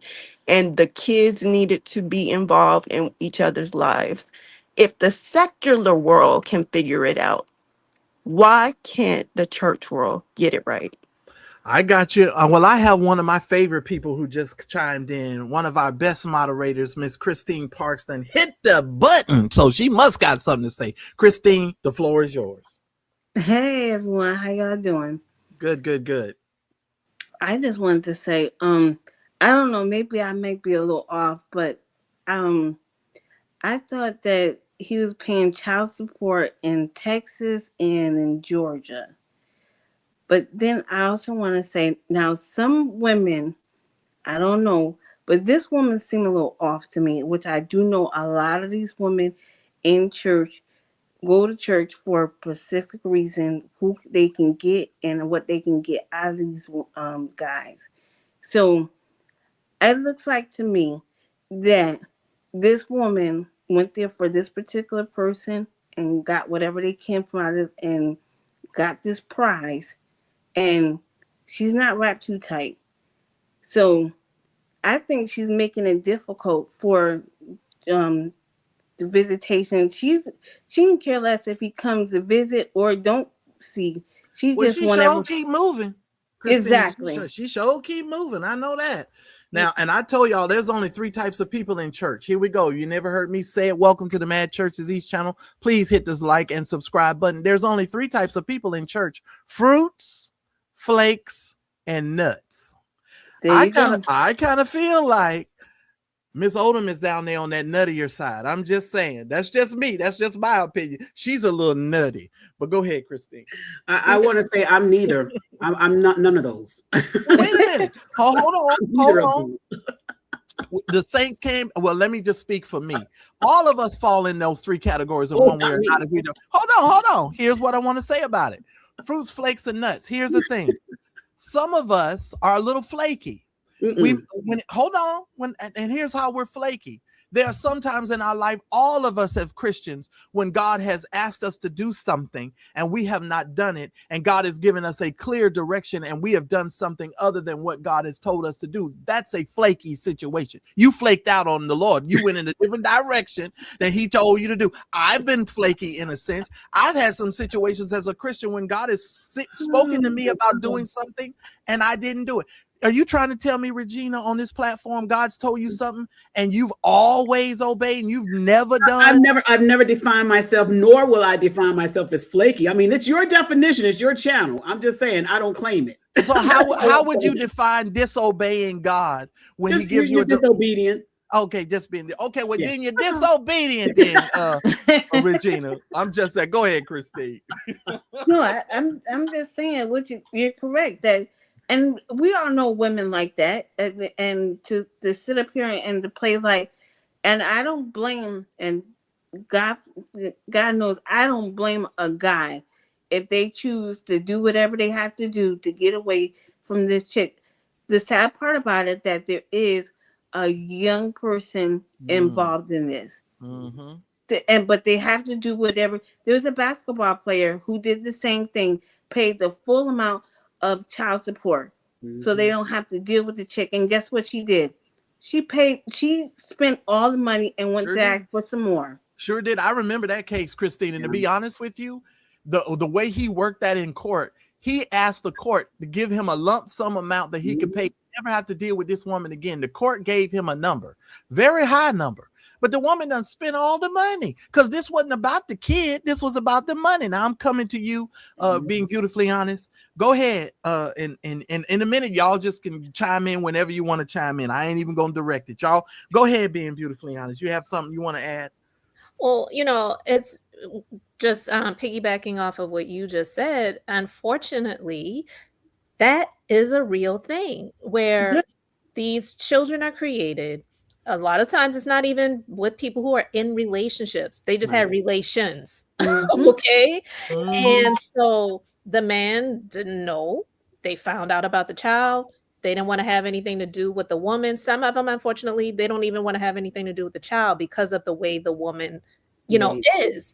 And so this situation, I hate to sound like this, but and I'm not saying because she should have terminated the pregnancy should have never happened. These were 2 adults who did what they did, and they did not go through the precautions to make sure that this a child was not created, because when she said Jamal told the court, I don't want to have anything to do with the child, and she's still going through these, these shenanigans to get him to be a part of the child's life, it's like, yeah, he's supposedly a man of God, he's a preacher and all this other stuff, and that's wrong. But if you say that he said he doesn't want to have anything to do with the child and you're doing these things, then it does make it look like you are trying to antagonize him, because it's not that he's not paying the support. He is. That whole interview seemed more antagonistic to me. It really did. Yeah. Okay, She's I still wanna- pursuing him. Yeah. Yeah. I want to. Go Oh, ahead. sorry. No, go ahead. I wanted to chime in on the. I think it was Christine when she said that the woman could be nutty and all of that. Okay, let me say this. They are in Georgia, where fathers are, especially prominent fathers, are known to win custody in Georgia courts, i.e., another secular situation. Ludacris married, had a baby outside of the marriage, I remember that. got custody of that daughter from that woman, ex the woman out of it. Usher got custody of all 3 of his boys in Georgia. There is no excuse. This is the decision that Jamal is making. You're correct. I That's agree. very true. But if he says he doesn't want to have anything to do with the child, then do you believe he's going to seek, custody too? If he said he didn't want to have anything to do with the child, if he Because would she have said in writing, in the court filing, he said he didn't want to have nothing to do. That's what she's alleging. right, And, right. and what right state mother would actually put their child on social media to that doesn't sound right in your right state of mind. I don't care if you don't have any money or anything. A mother would guard their child. Christine, only thing I can hear in my mind is Nick singing, you get a little close and you feel that bump coming through on you, y'all know. Because she said before they was having the little massage coming through, Jamal, Jesus wasn't the only thing that got up. Jamal got up too. And so I was like, oh, I can see where this chick is going. What she doing? This whole thing has been salacious. I'm just saying. Right. So as far as mindset of individuals, she thought it was smart to go ahead, and I'm sorry, I done made Regina cut off the camera. I'm sorry. Listen here. I'll be right back. The whole thing is ridiculous, right? The whole thing is crazy. It makes you think both of these people, I'm sorry, I think both of them are a little slow. They are, but did you hear because she did an interview with William McCrae years ago. Did you hear that? Yeah, but she wouldn't even acknowledge William, and the reason why she wouldn't acknowledge William, oh God.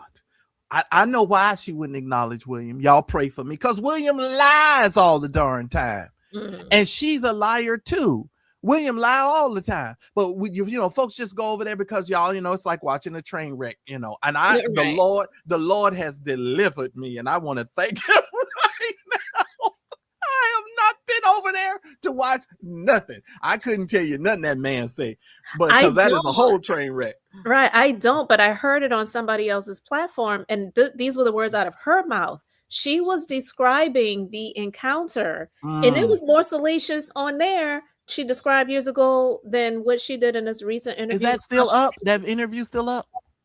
Yeah, I'll send you the. Please, somebody send me a link, because I've never seen it. I'll be honest with you, I've never seen it. She was talking like, oh my God, yeah, this happened and that happened, and next thing you know, it was red lipstick on the white carpet. Like so it's like she's talking about the encounters like it was enjoyable, and from that interview and this one, it sounds like she wasn't telling the truth, because she made it sound like, oh, it had one time and then I wound up getting pregnant. But in the interview she did with him years ago, she was saying, yeah, there were multiple encounters before she eventually got pregnant. Right. So, right. Yeah. And be careful, Dion, about putting people's name in my chat. Y'all know I don't play that. But anybody else, y'all chime in? Well, I just want to leave everyone with this message. Fellas, be careful with every the big butt and the smile. That you know what that means. That girl. It's hard though. It's so hard. A big butt and a smile will just, it's like sunshine on a cloudy day. Yeah, and this is what you end up with. For real, Christine. Oh my goodness. And y'all are so curvy. That's why everybody else is so busy trying to look like y'all. Let me tell you something. a big butt and a smile, and when it's smiling, because a lot of black women don't smile. A lot of y'all may not believe this, but it's really true. Sometimes you could be out, and the first thing I'll be noticing, I'll be like, is she smiling? Like if she mean mugging, I'll be like, I ain't gonna say nothing to her, because sometimes I will mess, and be like, you need to smile or say something. I always do that. But anyway, Christine, a big butt and a smile is never going away. Therefore, these problems will always exist. Therefore, I will always have something to discuss at the Megachurch disease. That would get you in trouble. And ladies, stop following those Rolex, because you don't know which way they turning. Go ahead, y'all. Y'all have the floor. I ain't saying nothing else, because y'all know I'm crazy. This whole situation is hilarious to me. I'm just saying. Yeah, I remember that situation with Sierra. I was a little bit younger whenever that first happened, but I do vaguely remember that situation with Sierra trying her best to kind of like get the other mothers together, but it didn't really seem like they were trying to go with it, because I do believe it takes a mature individual to do that kind of stuff. And it reminds me of that one situation. I don't know if y'all remember that situation. It happened like, I want to say maybe 2 years ago. I think it was called like The Man from Detroit or Chicago or something like that, who had all those babies. Like he was with one young lady and I think they were engaged. She had a baby for him. And then she found out that he had multiple babies, like basically about the same age as hers, all around the city, like 8 or 9 different babies. And that he may have been like sleeping around whenever they were together. And she did try to contact the other women to let them know, hey, your child has a sibling, your child has other siblings, and most of them did come together to like let their children meet, which I do think they should do, but some of them were just being what happens? immature. But what happens? See, and this is another thing that we always make assumptions. But what happens if the other children say, "I don't want to meet this ninja"? And that's what I'm saying. It sounds picture perfect, but that stuff doesn't really work. Because you have some kids that be like, "I don't want to know this person," and let's just keep it a buck. Oh, so y'all gonna make me go here. How many mamas will talk to their children about how raggedy their daddy is? I was just going to say that. And that's why I think it's to me, in this instance, I think it's the mothers, this lady is the problem. She is. Yeah, I think it's the lady is the problem. Because that's the thing. We can drag Jamal all day long. People have been dragging him before this interview came out, and they will continue to drag him. But she is the mother and the custodial parent. John is in her care, and these decisions that she is making is affecting her son in ways that Jamal ain't even doing. No, he's not in his son's life, but he's paying the support, honestly. And unfortunately, that's all the court requires. They don't make the parent be a part of the child's life. And I told you before, Marcellus, I was a legal assistant for 12 years. And even though I did not work in family law, one of the firms I worked in years ago, they handle family law. And I saw some stuff. And I've seen how trivial and juvenile and vindictive some of these mothers were. It's not always, oh, he's a deadbeat dad and he ain't paying. Sometimes these women make it hard for these fathers. Well, I don't know if, I can think the only thing thus far that I can say, I think moving a lot made it very hard. This whole thing about he's sending all of these people after her and, he's following her everywhere she go. That reeks to me a little unstable mentally, but I'm not saying that he couldn't have had people, because I do know these preachers will send people after you. They will do it. And I know that for a fact. But I'm not saying that didn't happen in the initial stages of things. But she also said, ladies, let me ask y'all this since y'all are here. In the initial stages, Jamal was working with her. Right. Okay, you pregnant. Let's get this bag. Let me show you how we going to structure this, how we going to present this to the public. She didn't want to go along with the plan. And that's what she's saying. All right. She said that. So, what do you guys think about that? Do you get to come back later and say, oh, I didn't want to do it the way you wanted me to do it, but I still want the money? How does that work? Yeah, I knew something wasn't right with her when she started yelling at the judge. Yeah, I agree with that.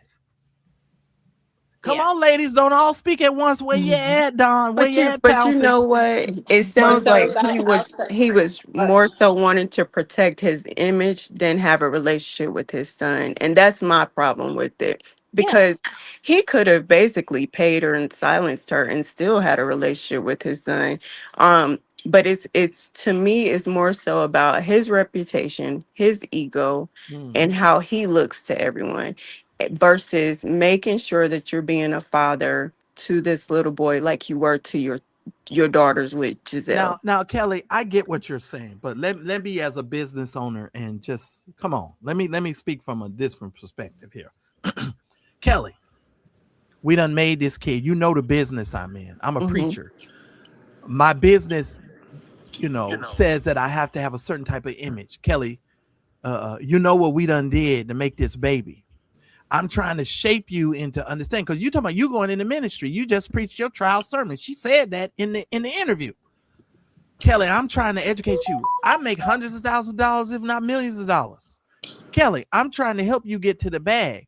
Now, my income is determined upon my image, and the nature of the relationship that we had did not start a certain way. Now, let me say this too. And I could be wrong, ladies and gentlemen, but a man who can't lead you will never typically want to be bothered with you. Because let me explain something to you, ladies. If you ask me to be the man in your life and the head of the household, then that means you must respect me enough to be led by me.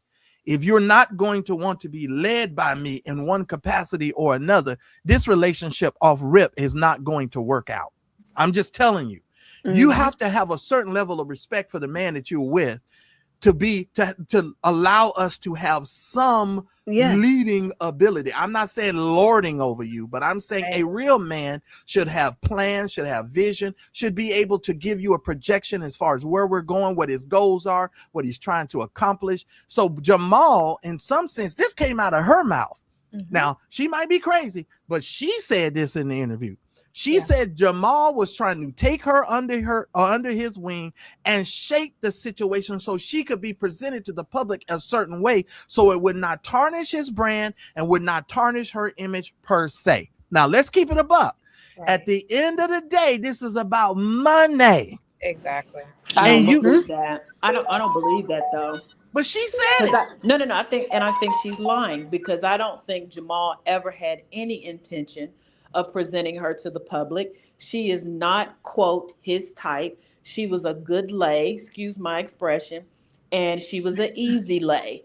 And she happened to get pregnant. That's what it is. I'm like you, Marcellus. Let's keep it a buck. Right. He never had any intention on, quote, presenting her to the public or even publicly acknowledging anything with her. And at the end of the day, I'm going to go back to my original comment and say, I put this on her simply because we all know, and she knew what and who Jamal Bryant was and is. And it backfired. And at the end of the day, when all of the smoke is cleared, we're no longer talking about this. We're moving on, talking about whether or not Brian Carn gonna go to jail or whatever. Now listen here, Don. Don't you be talking about my future content. And we're on to the next salacious story. At the end of the day, she's gonna be sitting there still miserable, still without him. He's gonna be, as I said, unbothered, moving on to his next whatever, whether you like him or not. Right. And my point is this: did she really think doing this was gonna make him want to be there any more than what he already is? Well, see, Don, that's my point. You, up until this point, you haven't had no conversation, no interactions, your son, with this man for 9 years. Exactly. You done brought this man on your son on a platform. On one of the worst. Okay. That's my opinion. That's her opinion. I'm just gonna say this. You done brought him up here on one of these, one of the largest social media platforms on YouTube.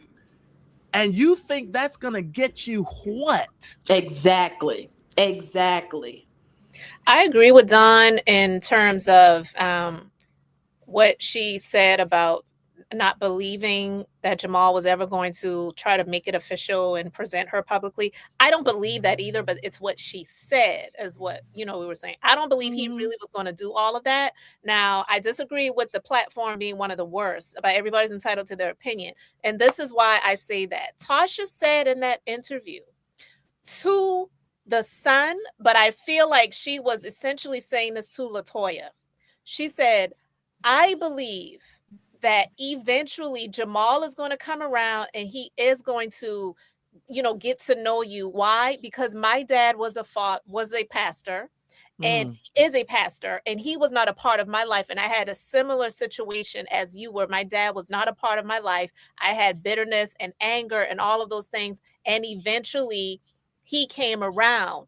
And so Tasha, she gets a lot of flack and stuff like that. But what I picked up is that she was essentially letting LaToya know, look, because Toya reached out to Tasha to do this interview. Tasha wasn't seeking her to say, hey, we need something juicy for this platform. She reached out to Tasha because she knows the reach that she has and the expanse and the size of it all. And she also knows that she's reported on Jamal Bryant in the past on some other things. So this was get back. But she, even in that, was letting John know, I feel like eventually your dad is going to reach out to you and he's going to become a part of your life, because my dad is a preacher and he wasn't a part of my life either. So a lot of people, they just look at it as she's salacious and she's messy and she gossips and all this other stuff. But it's going to get a lot of reach, and a lot of people are talking about it just like we are right now. But it also, there's going to be something that's going to come from it, what I hope for the son.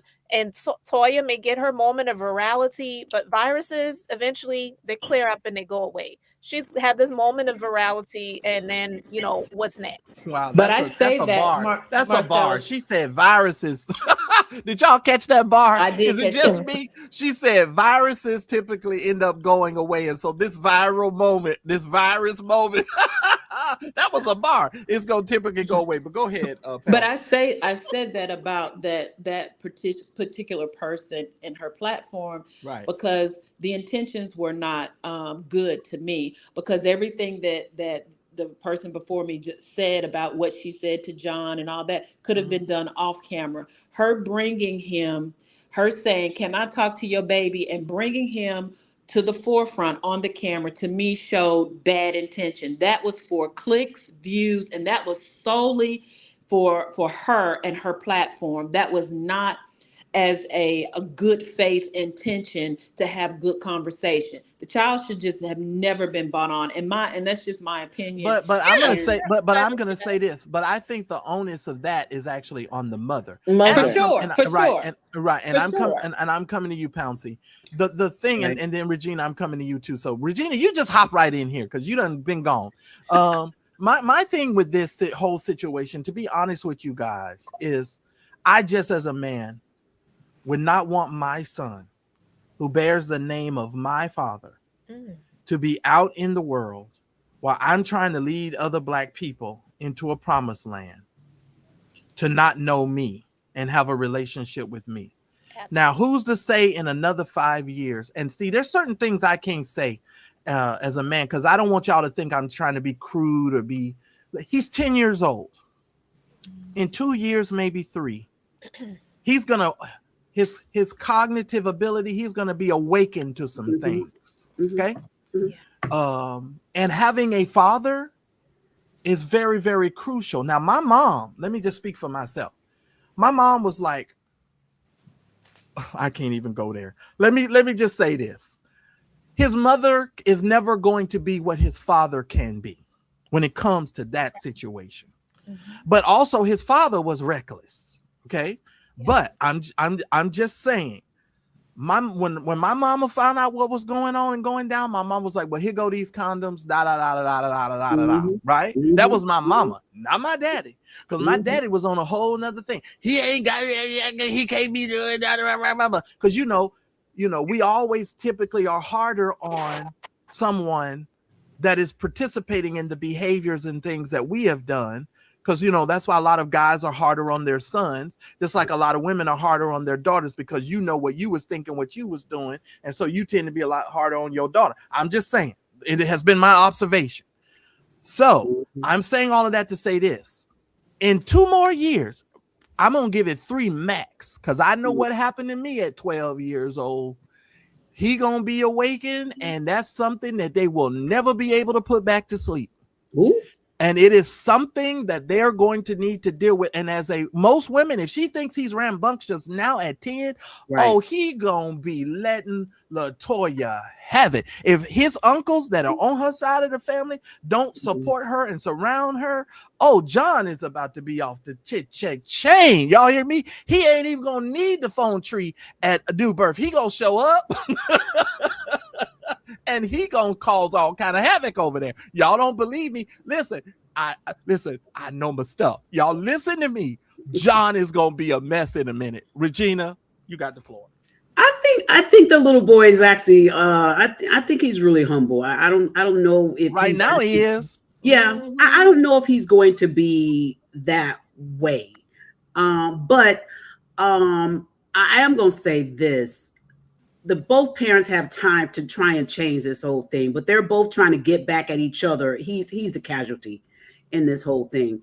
And I want to say this, spiritually, this is just my thought, my opinion, may not be the reality for Marcella's channel, but spiritually, I think this young boy, John, is going to be someone great. And I just feel that spiritually, that this young boy is going to grow up to be a very powerful young man. And maybe the way that he have his life to be right now is going to be part of that power that he's going to have in the future to help other people. To be the young boy who's the son of a prominent pastor, who his grandparents were prominent ministers, and to be raised by a mother who's out here fighting as hard as she is and getting such kickback and such hatred. I believe this young boy is going to be somebody mighty and powerful. Well, in his I'm gonna agree with you. Really do. I'm gonna agree with you in prayer for that, Regina. Mm-hmm. But I'm not saying that you can't go from one thing to greatness. Mm-hmm. But we all know in order to get to greatness, there's a process, right? Oh, listen, you go through some stuff. I went through some stuff myself. Yeah. So I think if they don't come to some kind of agreement into proper parenting, which I just don't believe, if 9 years hasn't done it, I don't foresee Jamal signing up for the Ishmael, I'm gonna help you raise the kid kind of situation. It just don't seem like that's gonna happen. We're gonna have to see when this young boy turns 18, when he's able to make decisions on his own. And that's what, that's what I was thinking too, and that's what I believe Tasha was alluding to, because like I mentioned to you before, Marcellus, being in the legal field, and I've seen how some women have made it difficult. Yeah, the man was just like, look, I'm gonna let them get my support, but I'll wait until the child is no longer in the care of that woman to try to reach out and see if we can, Well, children, this is a modern era. But see, here's the thing. Not to cut you off being beautifully honest. No problem. We're in a modern area. We're in the AI generation. At some point, John is going to get a cell phone. Yeah. John's going to have the ability to call his father on his own. So, that's another dynamic that we're not considering as well, because I don't think it's going to take to 18. I think John is going to get the ability to call this ninja. And guess what? When John gets access to a phone, he can go on social media and he can call out his daddy himself. I have seen it happen on social media to a certain person on this here internet that I will not name their name here, but I saw their own child get online and go after them. Okay. All right. And so you can't, don't discredit that. I don't think it's going to take that long. I think John is going to, at some point, let me use myself as an example. My mama said some things about my dad. It was my choice to make sure that I had a relationship with my father. And I did that from a kid, because you wasn't going to tell me, even from a child, that I wasn't going to go spend time with my daddy and my stepbrothers and sisters, what y'all call stepbrothers. I only say that so you understand. They're not my, from my mother. I have a lot of brothers and sisters, but it was my decision to go to my father's home and be like, bump this. I don't care what my mama says. And let me tell you something. When I got about 14 or 15, I said, can't no man live with this woman? Yes. I said, wait a minute. Because the man in me was like, this woman a whole trip. I'm her son. And I'm going through all of this kind of stuff. We ain't even monkeying, this my mama. You understand what I'm saying? And I'm like, and you behave like this, and you think any man is gonna be Right. with you. And Right. what I had to learn to do as a teenager. Oh, I want y'all to hear me from a male perspective. I had to learn as a teenager with nobody's help, but the Holy Spirit's help. Thank you, Jesus, because it really was the Holy Spirit. Mhm. How to bring balance to the nature of the relationship between my mother and I That's when it. I recognized who she was That's it. in Mhm. relation to all of this other stuff. I had to put away the bitterness that I was starting to feel towards her because I felt like some of the things that she was doing created the atmosphere that created all of the drama. Come on now. So I had to, as a young teenage man, say, hold up, Marcellus. You Mhm. cannot blame your father for all this. Now, if I'm going to keep it 100, these hoes was laying it out there. And my daddy was one of these where he was going to enter into every gate with thanksgiving and enter every one of them things with praise. You understand me? And I had to make some decisions as a young man. I don't want to be like him. I just was like, I don't want to be like him. Right, So right. So I'm trying to tell you, ladies, I had to make that decision as a teenager, as a Right. young man. And there were times my mother would look at me from across the room. I knew she wasn't seeing me. She saw my father. Exactly. Yeah. And Yeah. my mother would walk up to me sometimes and knock the hell out of me for Because no she reason. did it. I could just be standing there and she would literally walk me up and just go pow. And I would be like, why are you hitting me? Like, what did I do? I didn't even do nothing. But one day the Lord spoke to me. He said, Marcellus, she ain't looking at you. She don't Right. even see you. Right. That's real talk. That's real talk. My father, my biological father, because he was raised in the hills of West Virginia and dealt with so much racism and then went to the military and dealt with so much racism, he had anger issues with life. And he and my mom separated when we were very young. And my father had a great hatred for me because I'm identical to my mom. I look like her twin.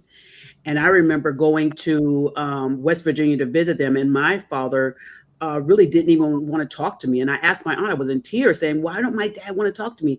And she said, baby, don't worry about it. And my grandmother pulled me aside and said, he sees your mom. Yeah. He sees your mom. And so I get exactly what you're saying, Marcellus. That's a lot of what's going on. Yeah, that's exactly what it is. You have to get to a point, because I had to get to a point also where I stopped holding the grudge my mother was holding as my own. And you have to get to that point. Stop holding the grudge that belongs to your mom, because I thought I was protecting my mom. I was going to stay angry with my dad because it made my mom feel good. But when I got older and mature, and I think it was about 35 at the time, I told my mom, I forgive my dad. My mom was upset with me. She says, how can you forgive him after all the things he did to me? And I say, he did it to you. Right. That's to you. Yeah, exactly. And my mother was upset because I would not still be angry with my dad. She got upset with me. My brothers and sisters were so upset with me the last time that we were together because they were arguing with my father, and I was leaning up against the car in the driveway. I didn't open my mouth because I'm the kind of child where I still believe in honoring my parents. Yes, and sir. I don't talk back to my parents like that. So even I don't care. I don't care. My mother, my father, they something else, but I don't do that. So I was leaning up against the car, and my brother and them, they was going ham on my daddy. And I was like, he was sitting there. I think he was drinking. He was drinking. And I was like, I'm not getting into this conversation. And they were arguing over the amount of child support that they received as a kid. And I'm sitting here going, don't y'all realize that it has to be distributed amongst all the children? I was sitting here going in my mind, this man done had all these kids, and you want to sit up here and argue about how much money, my stepmom got. I was like, she wasn't going to get a whole lot of money because dad already had a whole bunch of kids. Yeah. So that's the other dynamic. I'm going to let you guys give your final thoughts. And ladies, don't y'all go nowhere. Y'all stay put so I can talk to y'all behind the scenes. But somebody start. Give me your final words, because y'all know I could talk forever. Go ahead. I want to say this, and then I'll pass it on to the rest of the panel. I know when I took the call, you guys were talking about, I think, Dr. Carey. I want to say this.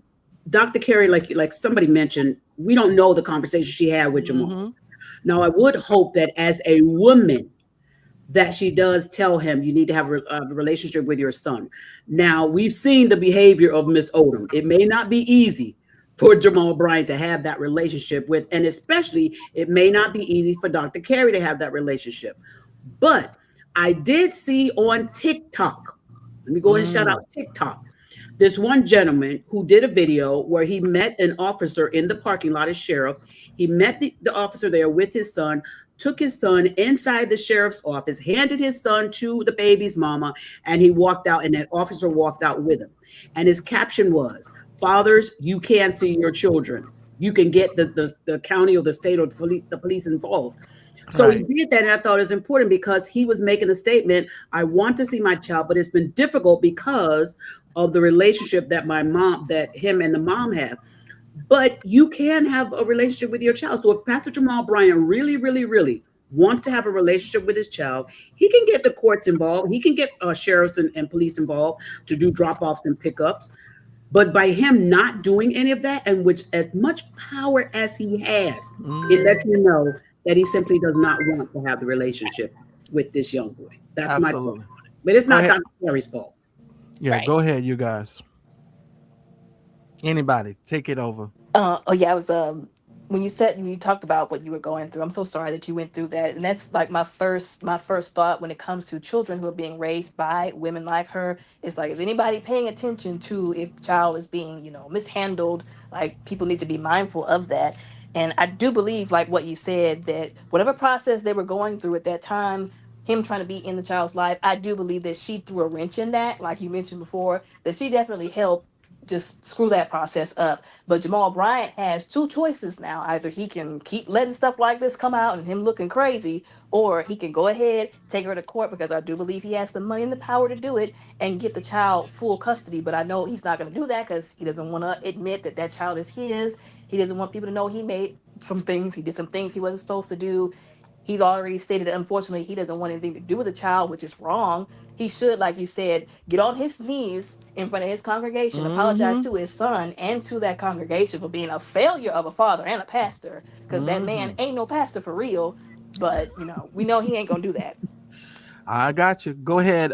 Who's next? Who's that? Don. Go ahead, Don. And then I'm coming to you, Christine.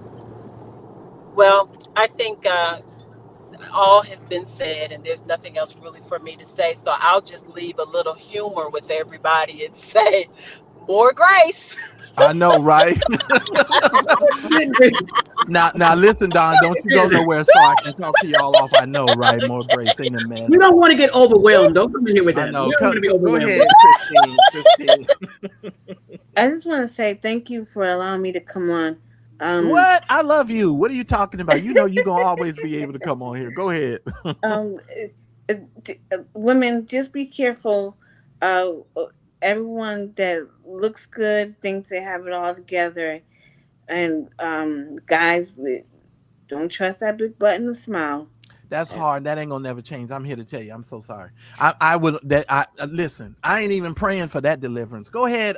Being beautifully honest. That's a deliverance I ain't even praying for. Now, what I am praying for is I don't never open none of my social media platforms in the public, and people be like, "Now, how'd that get in your feed?" Because they only feed you what you go clicking on.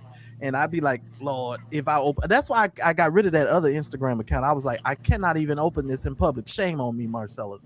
So I deleted that Instagram because I was like, Instagram is the devil. Now, if anything to me is the devil, X and Instagram, the devil. Go ahead. I just hope that at some point Jamal can do like you suggested and apologize publicly while he's trying to lead the public in these ventures to get social activism clout for the Black people when he has a son that he is not acknowledging.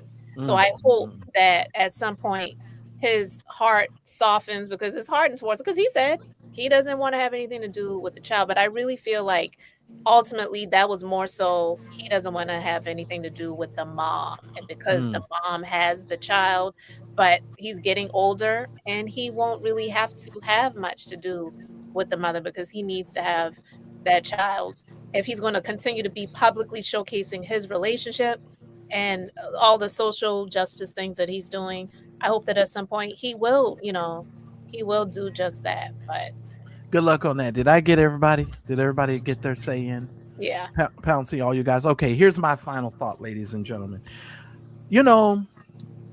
I know everybody has such a problem with Dr. Carrie Bryant. I'm going to end my comment talking about Dr. Carrie Bryant. Ladies, don't go anywhere.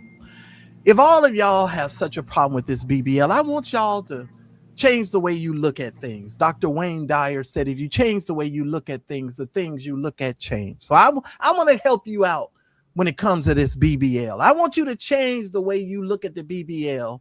And we're going to change the acronym for BBL to Best Believing Life. Dr. Carrie Bryant is leading her best believing life. So what, niggas? She got it. It looks good. Get over it. Thanks everyone for watching. Your support means the world to us. Please make sure that you hit the like button and please make sure that you subscribe to the channel and make sure you hit the bell icon and make sure you press all notifications so that way you will never miss any of the exclusive content that comes on my channel. Make sure that you never miss a video. Now, I try to go live every day about 2:30 Pacific Standard Time, which is about 5:30 Eastern Standard Time.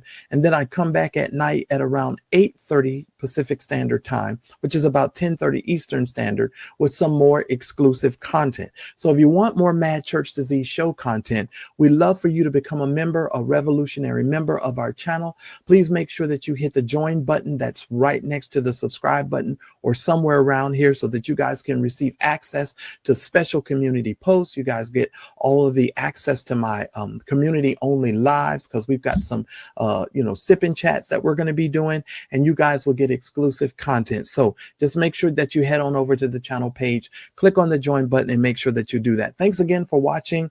I appreciate your love and support, and I'll see you on my very next video.